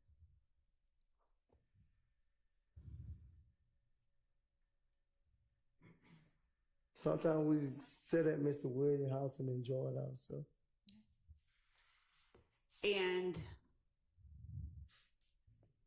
before you did the tour that you mentioned in 2015, did you work in any way for Mr. Williams, Mr. Kendrick, Mr. Stillwell, or any other defendant whom I've named today? When I met Jeffrey Kendrick, I didn't know Kendrick or Mr. Stillwell when I first met Jeffrey. Understood. In 2014, did you perform any work with either of the persons that I've just mentioned? No. Prior to the rodeo tour or 2015 that you mentioned, did you work in any capacity with Jeffrey Williams? Could you repeat that? Prior to the rodeo tour or 2015, did you work in any capacity with Jeffrey Williams? Could you break that down so I can really understand that one? Did you testify that you began working as head of security for Mr. Williams starting with his rodeo tour? Yes, in 2015. Right. Thank you, because that was my next question. Was it in 2015? So before then, did you work for Mr. Williams doing anything? No. Okay. And before then, did you work for or with Mr. Kendrick doing anything? I never worked for or with Mr. Kendrick. Okay. And before then, did you ever work either for or with Mr. Stillwell doing anything?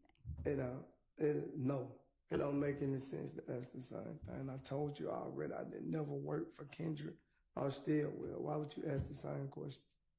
I understand your frustration, but I'm I'm not asking you frustrated. for the jury's sake. I'm okay? not frustrated. All right. Overruled. Okay. And I understood you saying you didn't work for them. Did you ever work with either of those people before 2015? Mr. Sledge, are you going to answer? I don't answer that question. Okay. So I take it the answer is no? You never worked with them before 2015? No, I already answered that question. Thank you.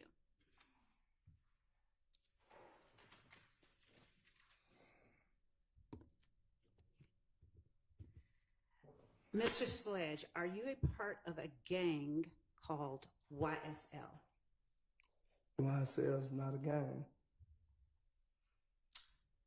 I am asking you Specifically, are you a part, or have you ever been a part of a gang called YSL? Objection, asked and answered. Overruled.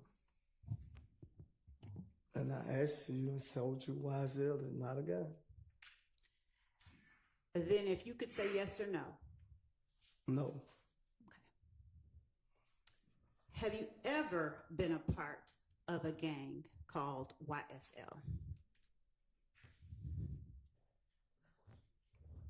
I just said no.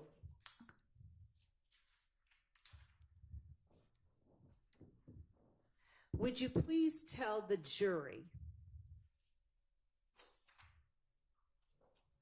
if you know whether YSL has 3 or more members or associates?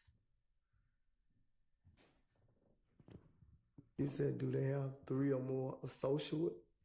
Let's start with members. Does YSL have 3 or more members? Working members. Does the organization, we'll call it, have 3 or more associates? What you mean by the associate? What do you understand associates to mean? I don't understand what it means.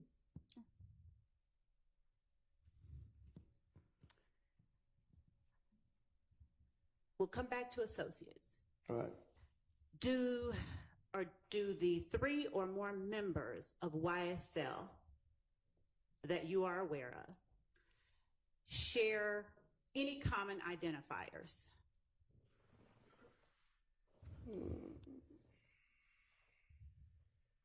What you mean by identifier? You got to be more specific when you asking the question. Of course. Colors. Do the 3 or more members of YSL typically tend to wear the same colors? We wear all type of colors. They wear all type of colors. Is that a yes or is that a no? I can't answer yes or no to that question because they wear all type of colors. You said they have specific color? Do they wear any particular colors? Yes. That represents YSL. No, not that I know of. Okay. What about hand signals? Do the 3 or more members of YSL that you know of share any common or use any common hand signals?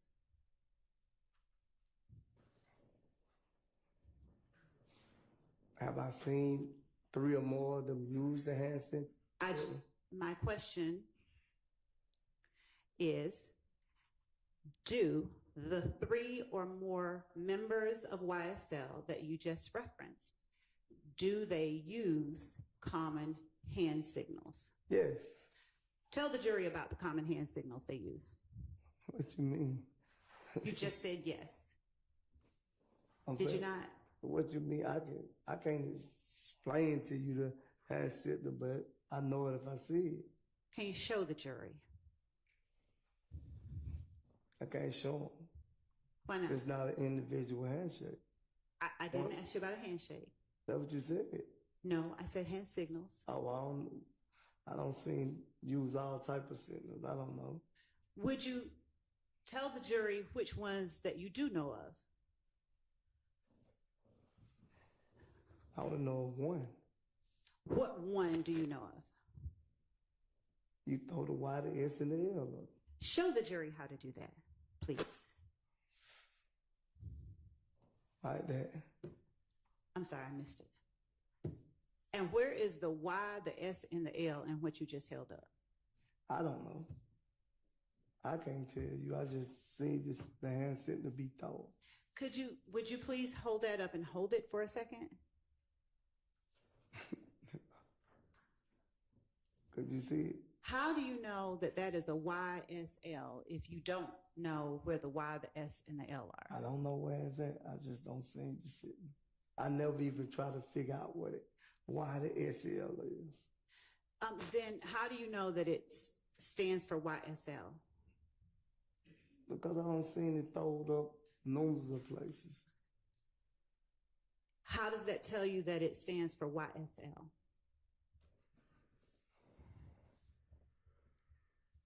I don't know, Ms. Love. You don't know? No. How long have you seen that hand signal being used? I don't know how many years have I seen it being used. When would you say the first time you can recall seeing it being used is?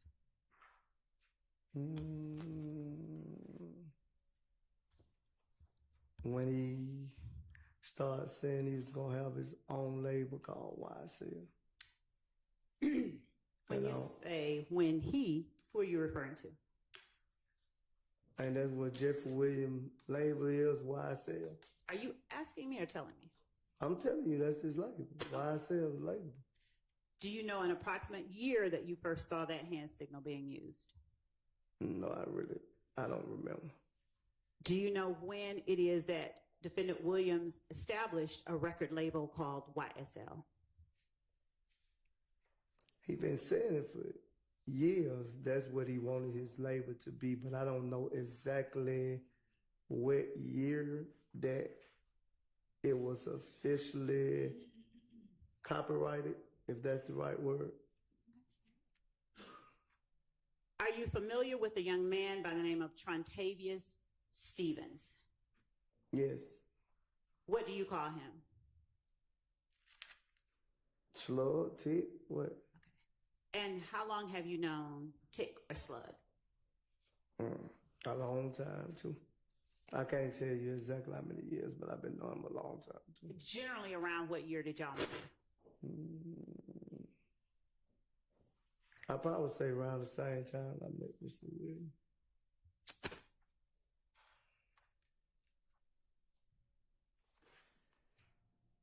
And under what circumstances did you meet? In the park. Who introduced you to Mr. Stevens? Nobody introduced me. I was come around, and once they started saying names, I started remembering names. Once they started calling each other names, I started remembering names. Who is the they that started calling each other names? People in the park. And so who were some of those people? Jeffrey would call him Slug. You had a couple of more people. So is it fair to say that you met Mr. Stevens through Defendant Williams? I wouldn't say I met him through, because Jeffrey Williams never came to me and said, well, this Slug and this Tick. So I didn't meet him through Jeffrey Williams. Okay. I met him just being around. Okay. And did you ever hang out with Mr. Stevens? Yes. How often did you hang out with Mr. Stevens? Not often. And how would you describe your relationship with Mr. Stevens when you first met him? Me and Mr. Stevens had a great relationship, but we didn't hang around each other like that. Has anything happened to sour your relationship with Mr. Stevens? No. Okay. Is there anyone within YSL that you do not have a great relationship with? No. All right.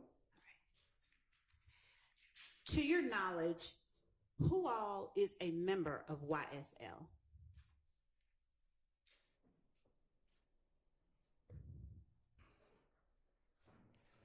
What you mean by a member? Well, You got to be more.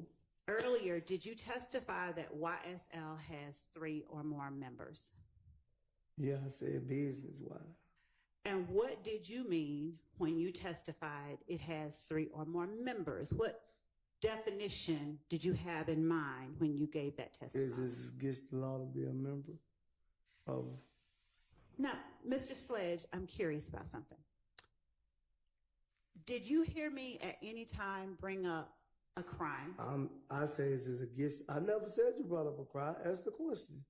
Why did you ask me that question? Because I want to know specific what you're trying to get at. Or could you just get on that what you're trying to get at? Would you please tell the jury what difference the answer to your question makes as it pertains to what 3 or more members of YSL you know about?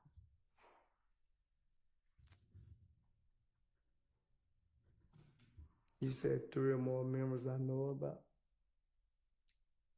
Yes. My last question was, why did you ask me, is it against the law to be a member?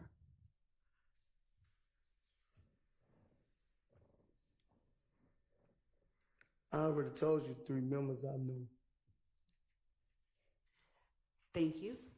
Would you please name those 3 members that you know?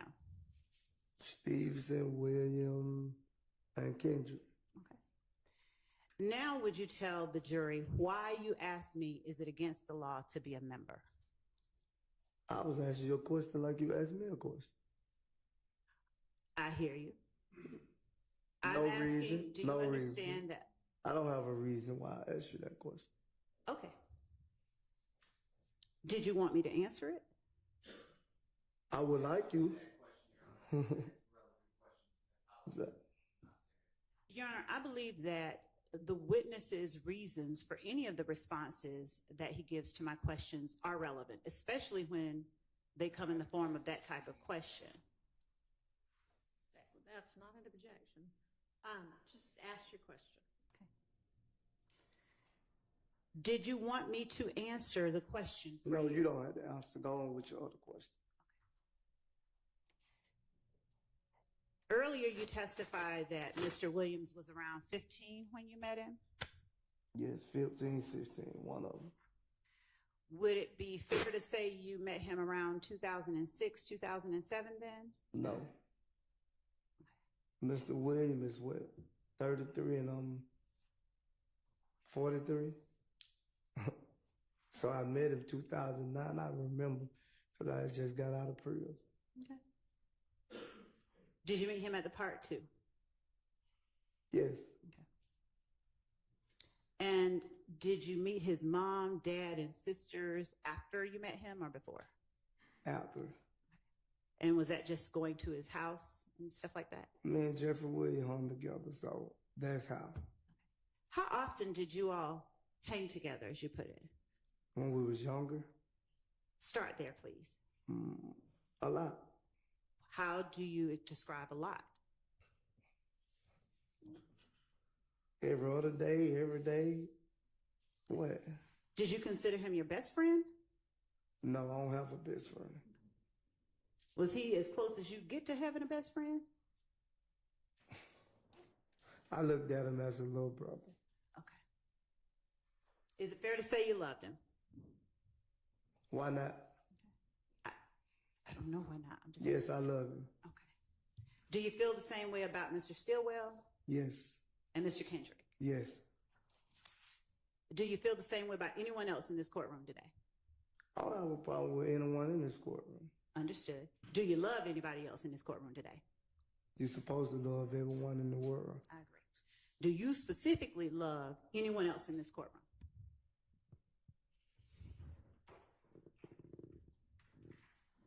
I can answer, I don't have a problem with anyone in this courtroom. I can't tell you that I love anyone else because I never had a personal relationship with them.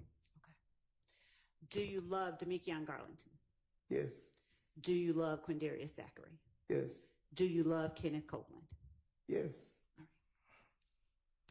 Do you love them all, the ones that you said you love? Do you love them all equally? Yes. Are you equally as close with one as you are the other of those people that you love? No. Okay. Who are you closest with? Sustained.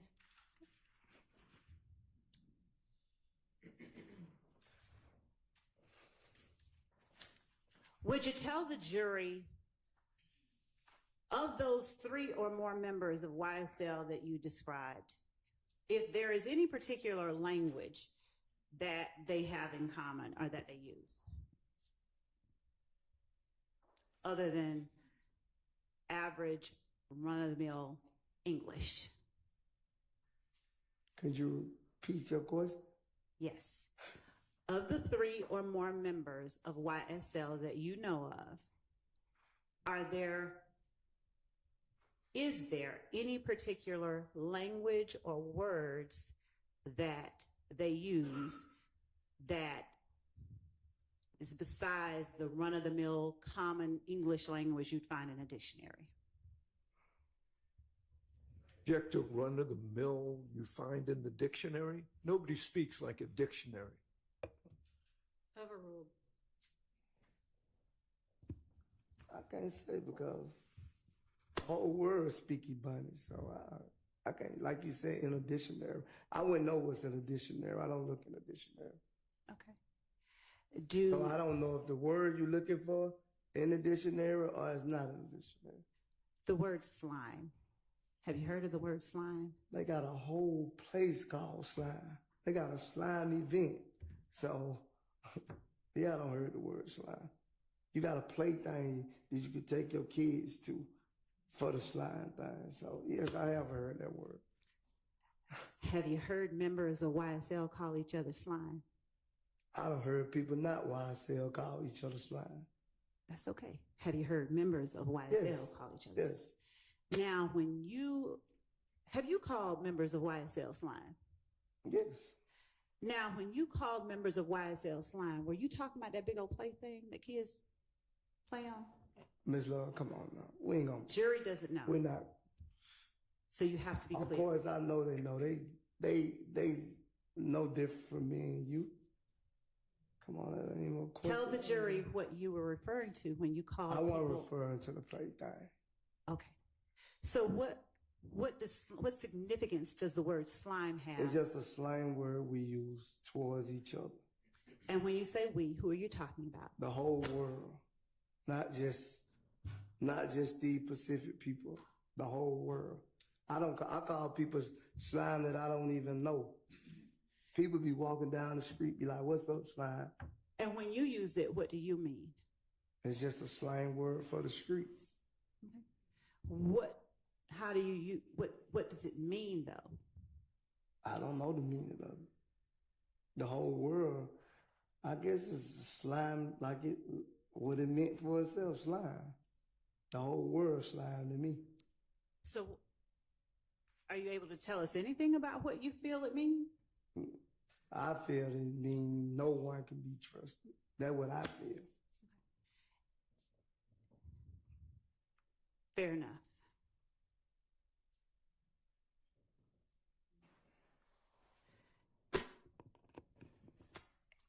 And is that a phrase that members of YSL, I'm not talking about the whole world, just members of YSL, uses amongst themselves?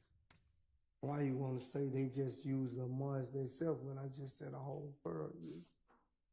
You try to make it seem like it's just about them using it when it's not just them using it. Understood. But I still have to know, is that a word that members of YSL use amongst themselves?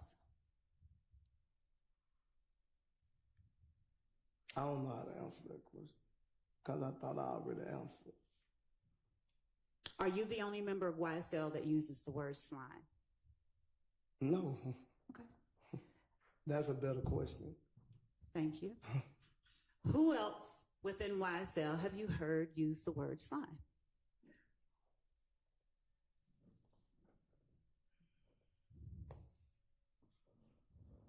The ones I've been around. Who in this courtroom have you heard use the word slime? Jeffrey, yeah, Stillwell. Okay. Are they the only ones? Yeah, because I never had another conversation with anyone like that. Thank you. Now, would you please tell the jury who you know within YSL who have committed crimes intended to increase the street rep of YSL? I don't know anyone that try to increase YSL. I don't know anyone try to increase YSL. Did you understand my question? You said, could you repeat it? Yes. Would you please tell the jury what members of YSL you know who have committed crimes to increase the street rep of YSL?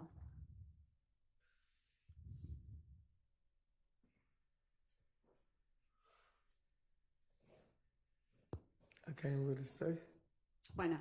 because I don't know anyone in this courtroom have committed a crime. Fair enough. Any member of YSL that you know of who has committed crimes to increase the street reputation of YSL?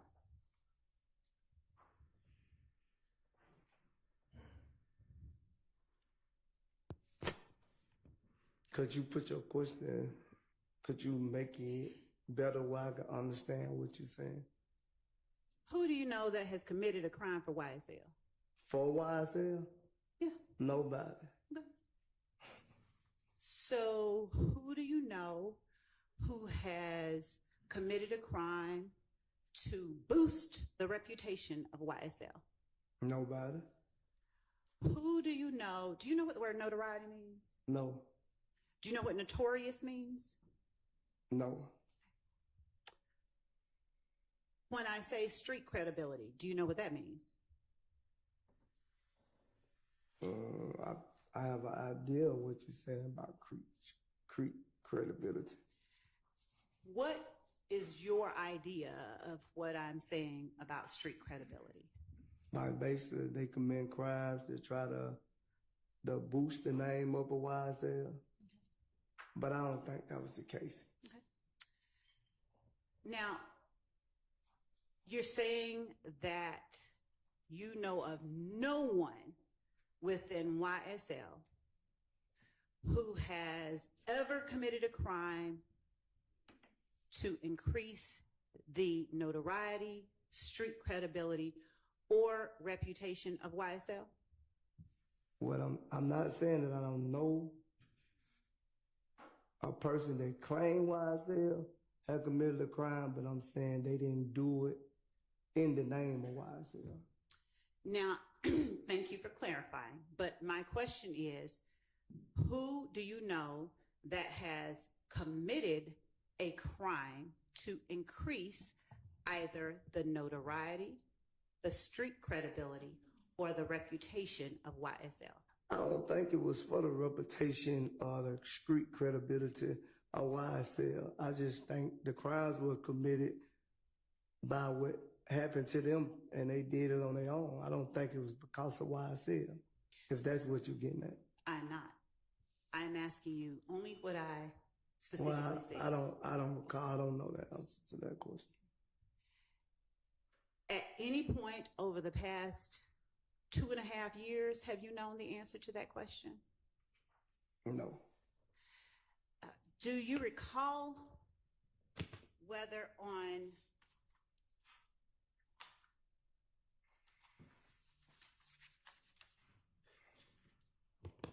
December 28th, 2022, you knew the answer to that question? And when I try to correct you on that answer, you wouldn't let me correct you on the answer. So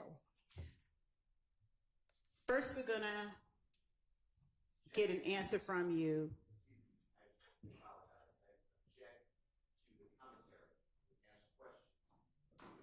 Overruled. Go ahead.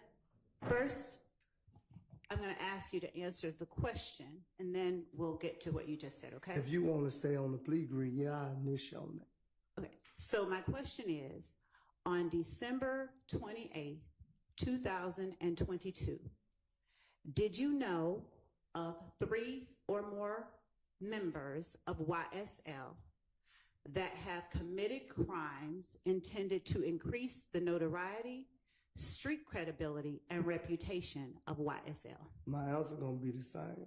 What is your answer? When I try to get my lawyer to refer, I throw. I just need, I'll let you explain, no, I promise. No. All right, hold on.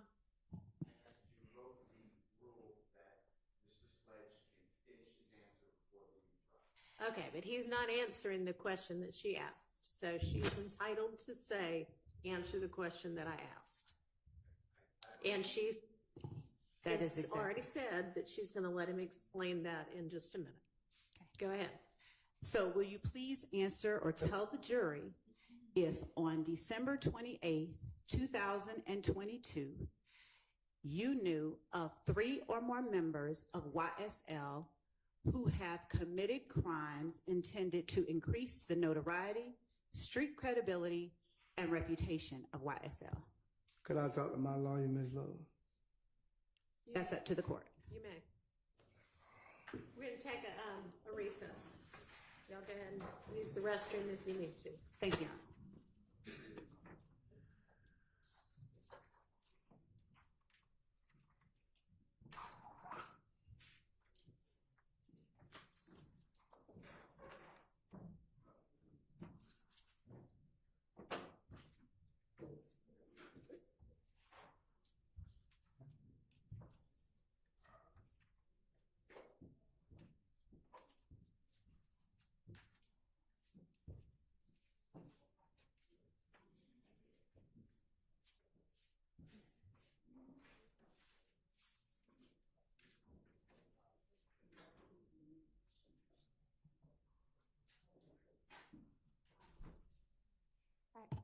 We're taking a recess too.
to affirm the count of 4. All right, thank you. Go ahead, Ms. Love. Thank you, Your Honor. Welcome back, Mr. Sledge. Would you please tell the jury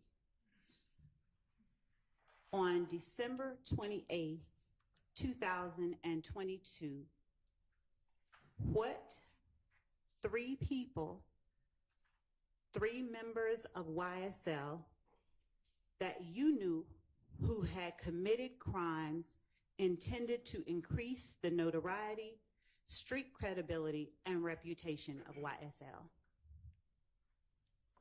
Me, Garnett, and Zachary.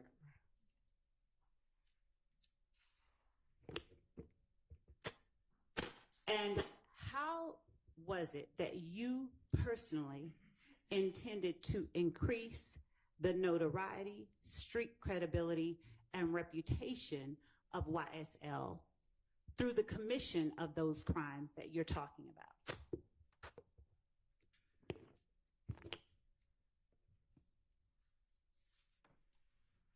Could you say that question in another fashion? Yes. As it relates to you personally, how did you intend for your crimes that you're talking about to increase the notoriety, street credibility, and reputation of YSL?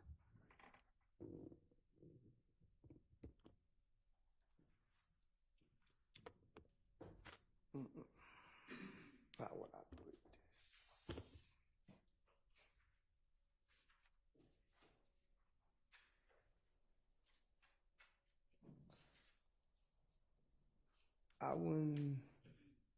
I couldn't say if it was the credibility of YSL. I would say the incident that happened.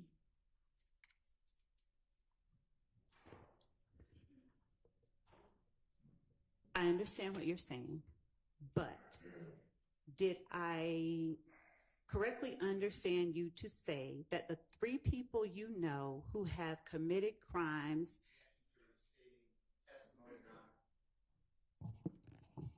I'm trying to gain clarity, so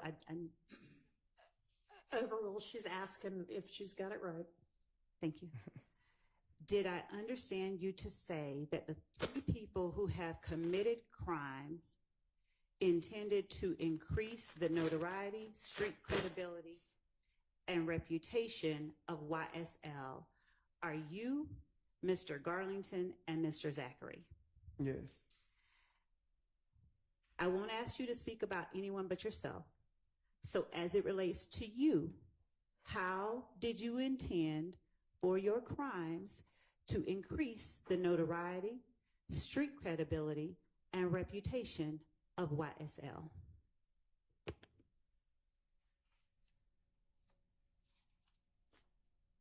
I don't understand that question, Ms. Love.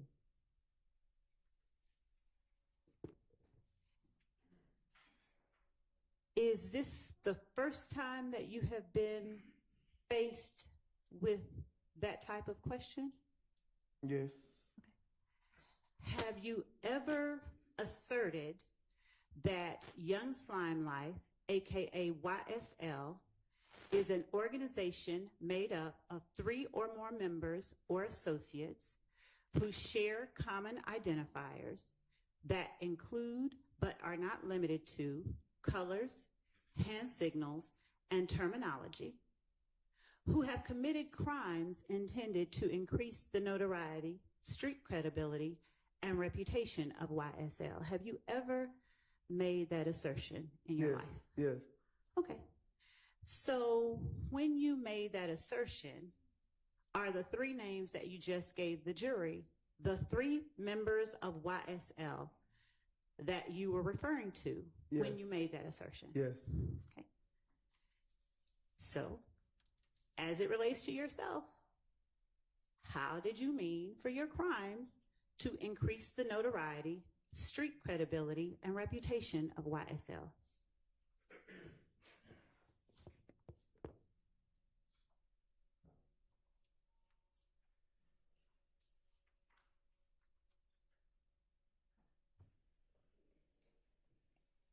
I'm confused. confused on that one, Miss Lowe.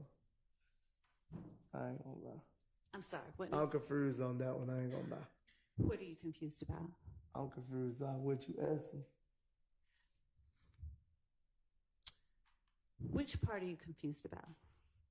You saying to increase what crime did I commit? To increase? The notoriety, street credibility. Oh, you saying what the crime did I commit? My question is not what crime. My question is, how did you mean for your crimes, whatever they were, to increase the notoriety, street credibility, and reputation of YSL, no matter what they were? How did you mean for those crimes to do that thing? I wouldn't say increase the game for YSL. I would say what I'm trying to get at is like things happen and I reacted. And I don't think it's what you're saying. I just don't think it was all about YSL. That's what I'm saying. are you referring to one specific incident? I only know about one incident. What I pleaded guilty to. I don't know about no other incidents. Okay. So when I speak of street credibility, what do you understand that to mean? Is it the same thing for you as fame? I never really been into that, Ms. Love, about fame and street credibility. That's okay. But I need you to answer the question. What do you understand street credibility to mean?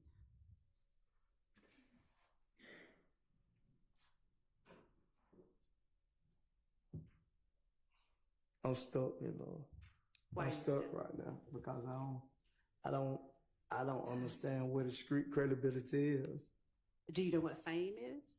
Yeah, I know what fame and street credibility, but I'm a person like I don't go off fame and street credibility. I'm just basically I believe in being a man, put it like that. I appreciate that. What do you understand reputation to mean?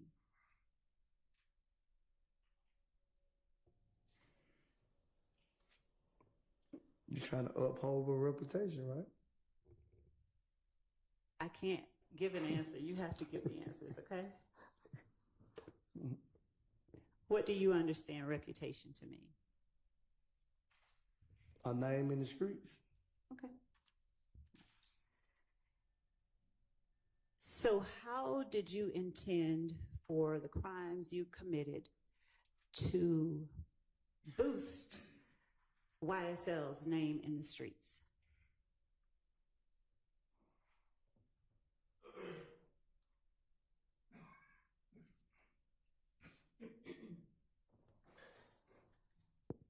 What's the name of the cat?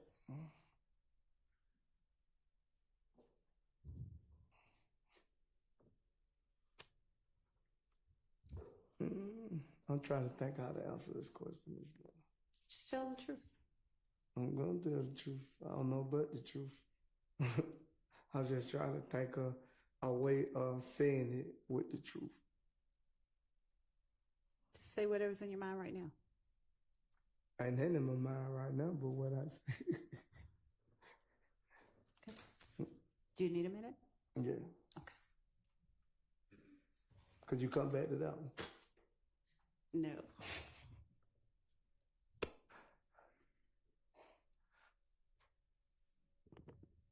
To boost the name or the reputation of YSL in the street.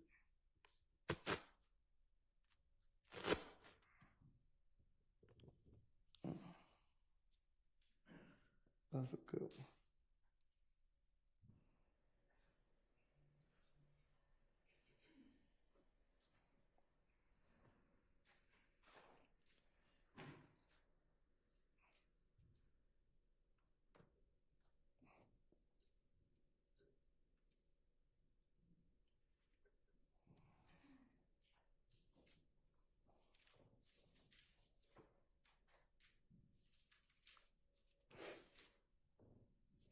I'm trying to think, Ms. Laura, because I understand what you're saying, but I don't understand what you're saying.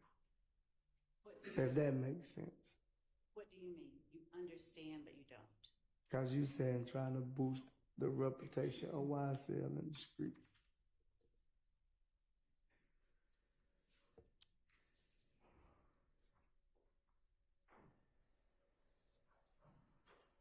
Because I don't think anything I would have done would been to boost the name of YSL in the streets. Did you not mean to include yourself in the earlier statement that you made when you said YSL is an organization made up of 3 or more members or associates who share common identifiers that include but are not limited to colors, hand signals, and terminology, who have committed crimes intended to increase the notoriety, street credibility, and reputation of YSL? Did you not mean to include yourself in that group of 3 or more people, or was there someone else? I included myself because I knew I committed a crime, but I wouldn't say the crime was just because the boosted reputation of YSL in the streets. It was about principle. Okay. And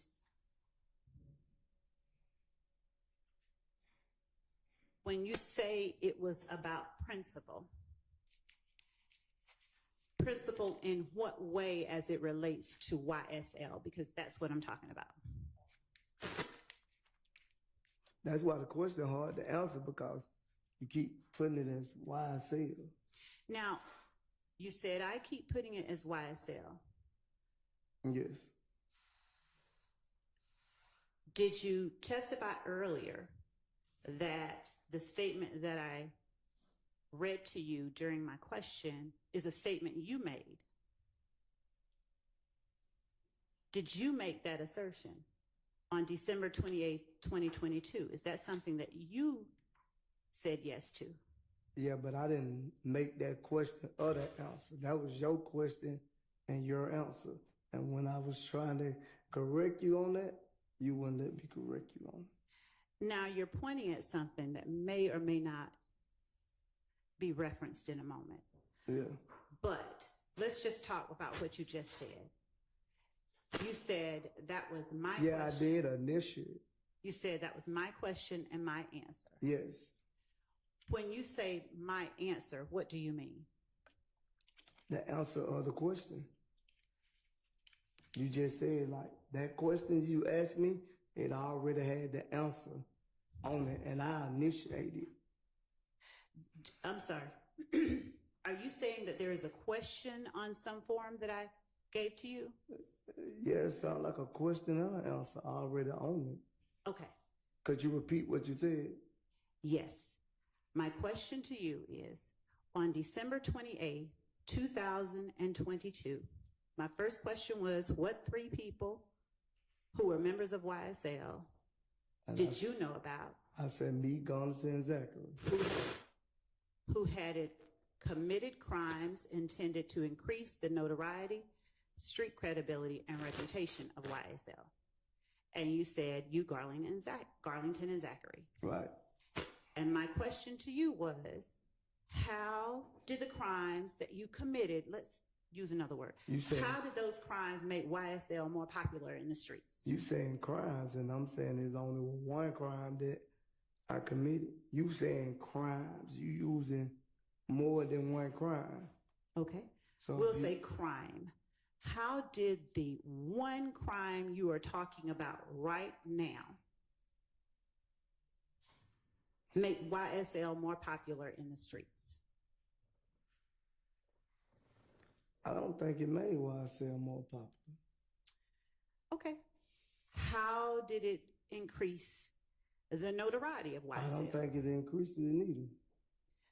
How did it improve or it didn't increase YSL's name in the streets? It didn't improve or increase YSL name in the streets. How did it boost the reputation of YSL? It did not boost.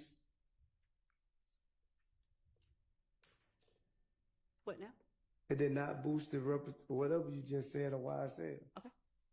And how did it improve or increase the street credibility of YSL? It didn't do that either. Is it your testimony today that you know of no one who committed crimes intended to increase the notoriety, street credibility, and reputation of YSL? I need to understand that. The crime that were committed, I don't think it was to do nothing with YSL to boost the credibility of the street. There was none of that. I'm not talking about crimes that weren't done to increase the street credibility, notoriety, and reputation. What I'm saying to you. Hold on. Let me just ask the question. I'm not talking about crimes that were not done. Your Honor, I'm going to object, asked and answered. He's answered this question. Overruled. I'm not talking about crimes that were not done to increase the notoriety, street credibility, and reputation of YSL. So we can put all of the stuff that wasn't done for that purpose out of your mind. Just tell the jury,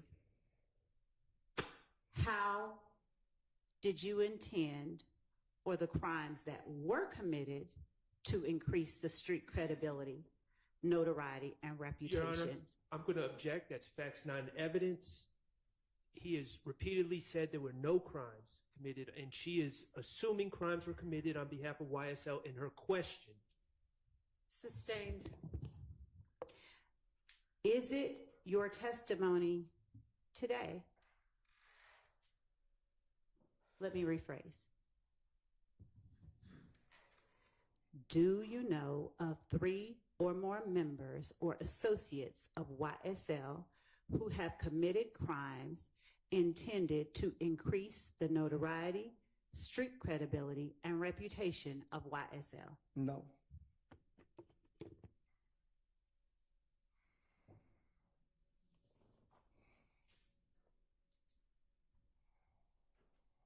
Okay.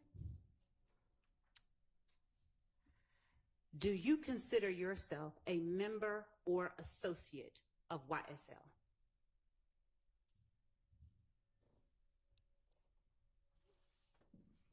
Either one, either a member or an associate of YSL. I plead guilty to affiliated to YSL. Let's put that out of your mind. I'm asking you here today, right now, do you consider yourself a member of YSL? Let's break it down. Yes. Okay. And on December 28th, 2022, did you consider yourself a member of YSL? Well, that's what y'all had me charged with. We not. Yes. That's not yes. in front of the jury. Yes. Okay. And how long have you been a member of YSL?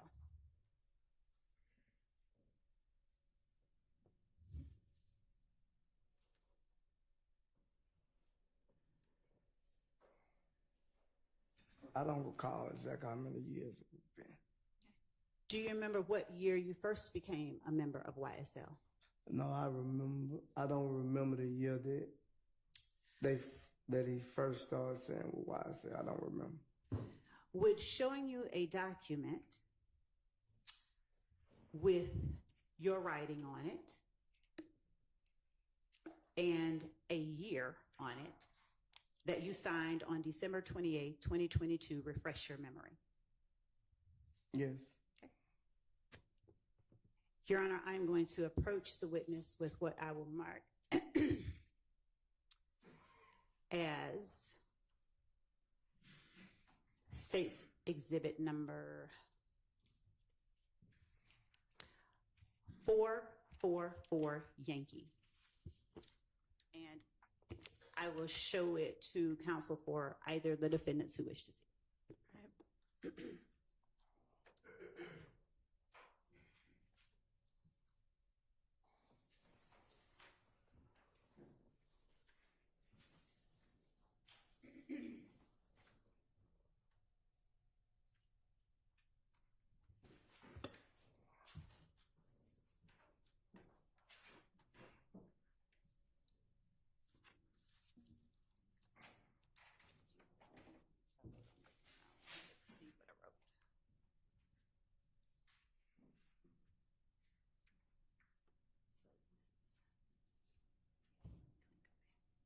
Just 1 second, Your Honor. I wrote on the one that I have, so I want to make sure I give him the clean copy.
With the court's permission, I'd like to approach the witness with an electronic version of the document that I've just shown how to fit it. So we will label in paper form 444. All right, go ahead. And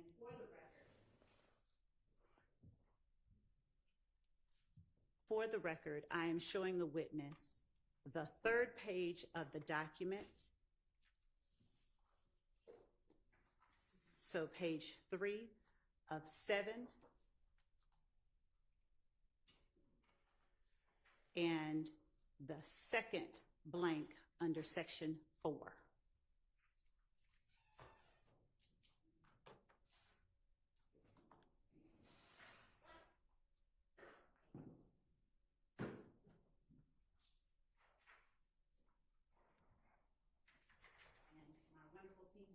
And I have a paper copy. So I'm going to show you what has been marked State's Exhibit 444 Yankee. And I'm going to turn to page 3. Do not read any of this out loud. Right. I'm just going to point to the second blank under section 4 and ask you to read it.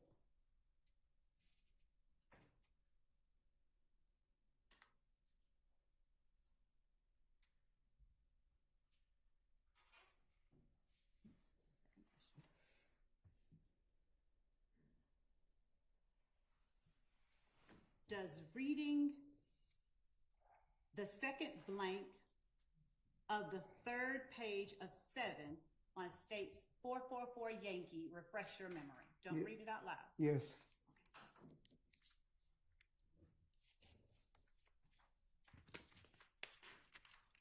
So, Mr. Sledge, would you please tell the jury how long you have been a member of YSL? It's associated 2012. Okay. When you say it says associated, what are you meaning? That's what the plea agreement said. We'll get to the document itself. Right.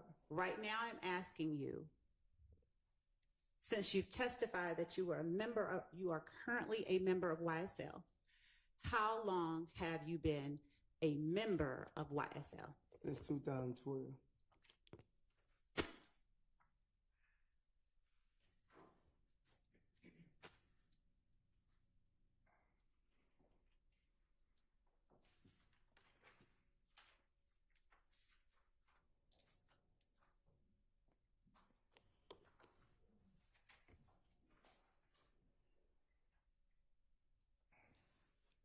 While associated with YSL while a member, what have you done to support and express loyalty to YSL that was against the law? When I pleaded guilty to a drive-by shooting, I'm not talking about pleading guilty. I'm asking you specifically to please tell the jury what crimes have you committed to express loyalty and support to YSL? I just answered. Overruled. I just answered. I need you to expressly tell the jury what crimes you have committed to express loyalty and support to YSL. I don't remember exactly all of them, but I know aggravated battery was one of them. Aggravated assault. Could you refresh my memory? Because I don't remember all the charges I had. There was a lot of charges. Do you remember what you did, though? I drove a car. So how, when you say you drove a car, how does that lead to your committing aggravated battery and aggravated assault to express loyalty and support for YSL?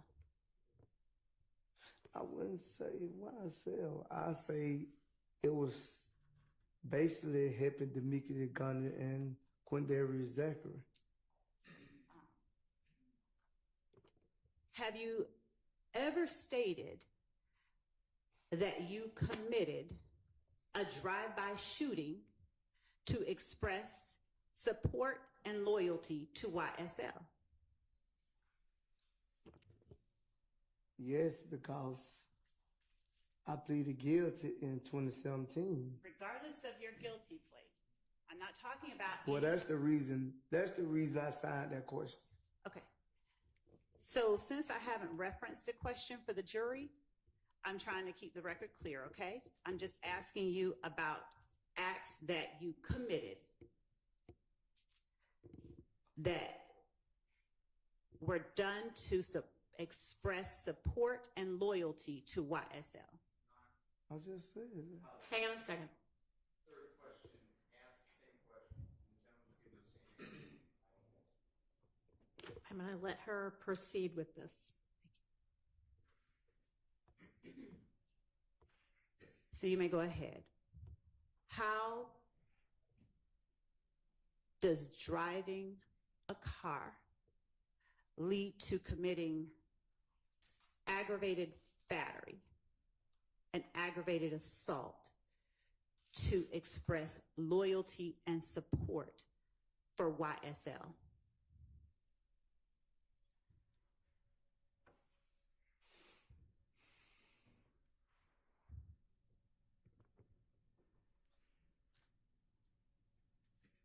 You losing me because I understand what you're saying, but what I'm trying to tell you, it wasn't. It probably for people who claim to be YSL, if you want to use that as a refer. I understand that you understand what I'm saying, but I'm asking for the jury's sake, okay? If you can just tell them how driving a car leads to an aggravated battery and an aggravated assault committed to express loyalty and support for YSL. So you want me to explain to what happened? I want you to explain how one leads to the other, how it leads to expressing support and loyalty for YSL. I don't know, my love. I don't even think when I read the plea agreement, I was understanding. I think I was just signing. I want you to put out of your mind any agreement, and I'm asking you here today, In no way, then. In no way? No way.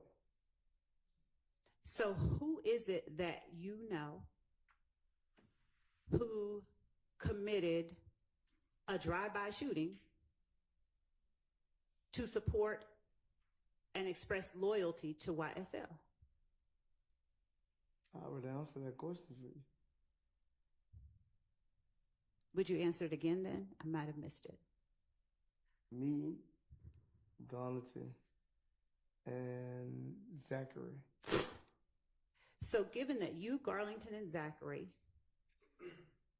committed a drive-by shooting to support and express loyalty to YSL, please explain to the jury how you personally intended for that criminal act to express loyalty and support for YSL.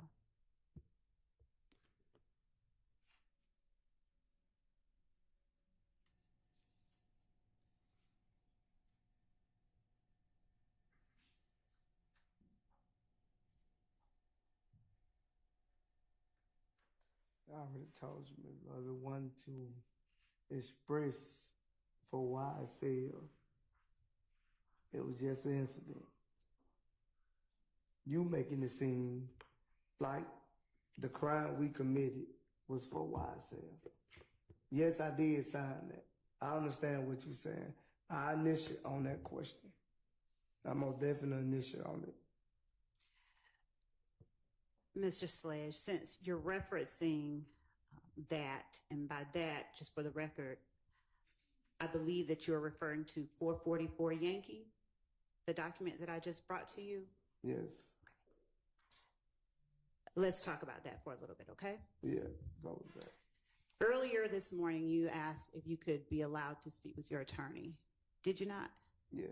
Did you get a chance to speak with your attorney? Yes. How long have you had that attorney? You said how long have you been my attorney, period? Yes. I don't know, a lot of years. Okay.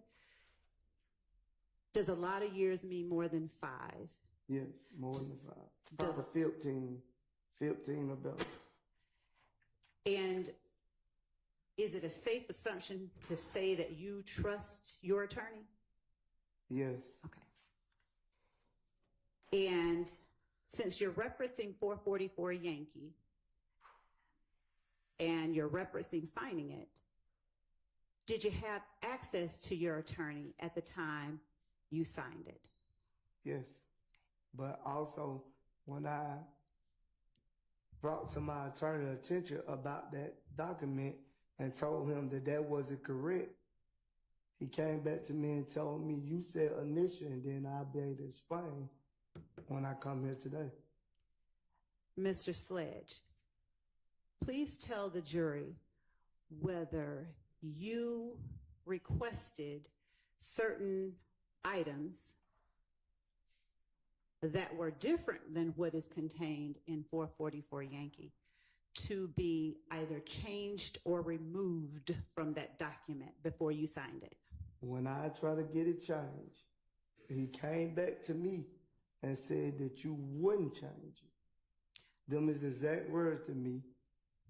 When I brought a concern about it, he came back to me and say, you wouldn't change it. Mr. Sledge, do you understand the question that I'm asking you? Yes. Would you please tell the jury whether there were changes No, it was to no this change. document There was no change. that you personally requested through your attorney? Yes, and you didn't change it. Is it your testimony that no changes were made to that document No change was made to my from its original form? No. I'm going to show you just... now, are you saying no definitely or no you don't remember? I don't remember, but I think most definitely you didn't change it. I'm going to show you page 6 of 7 on states 444 Yankee at section 5.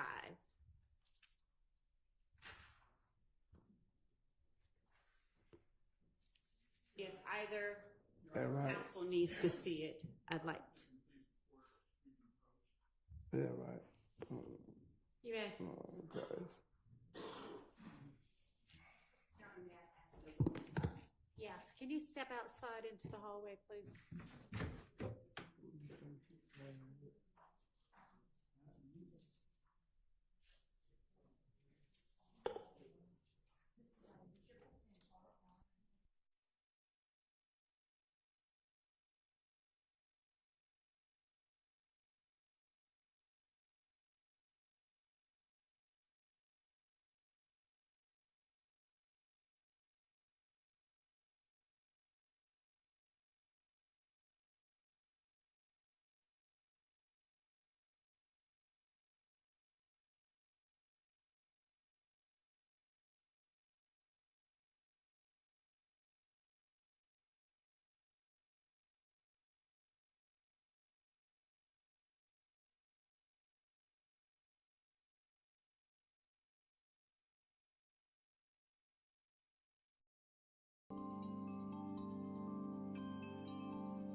the jury. We have some issues to hash through lunch. It's lunchtime now.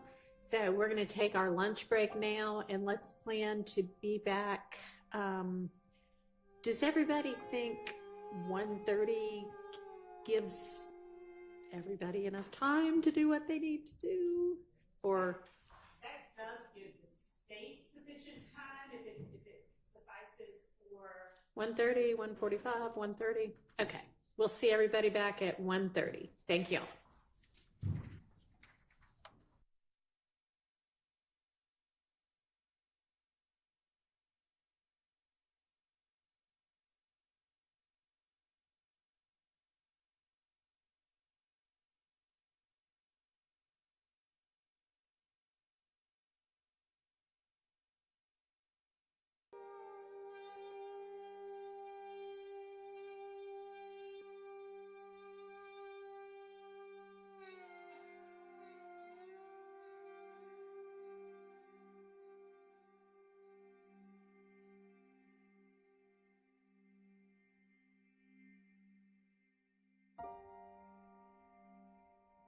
So who's A. Williams that was trying to get into the Zoom? Okay, sorry. So Ms. Persfield obviously is not with us right now, so my JA is trying to run it and was like, who is this one? Okay. All right, we will, unless does anybody need anything put on the record right now? All right, then we'll just break for lunch. Y'all handle the things that we discussed at the bench, and I'll see everybody back at 1:30.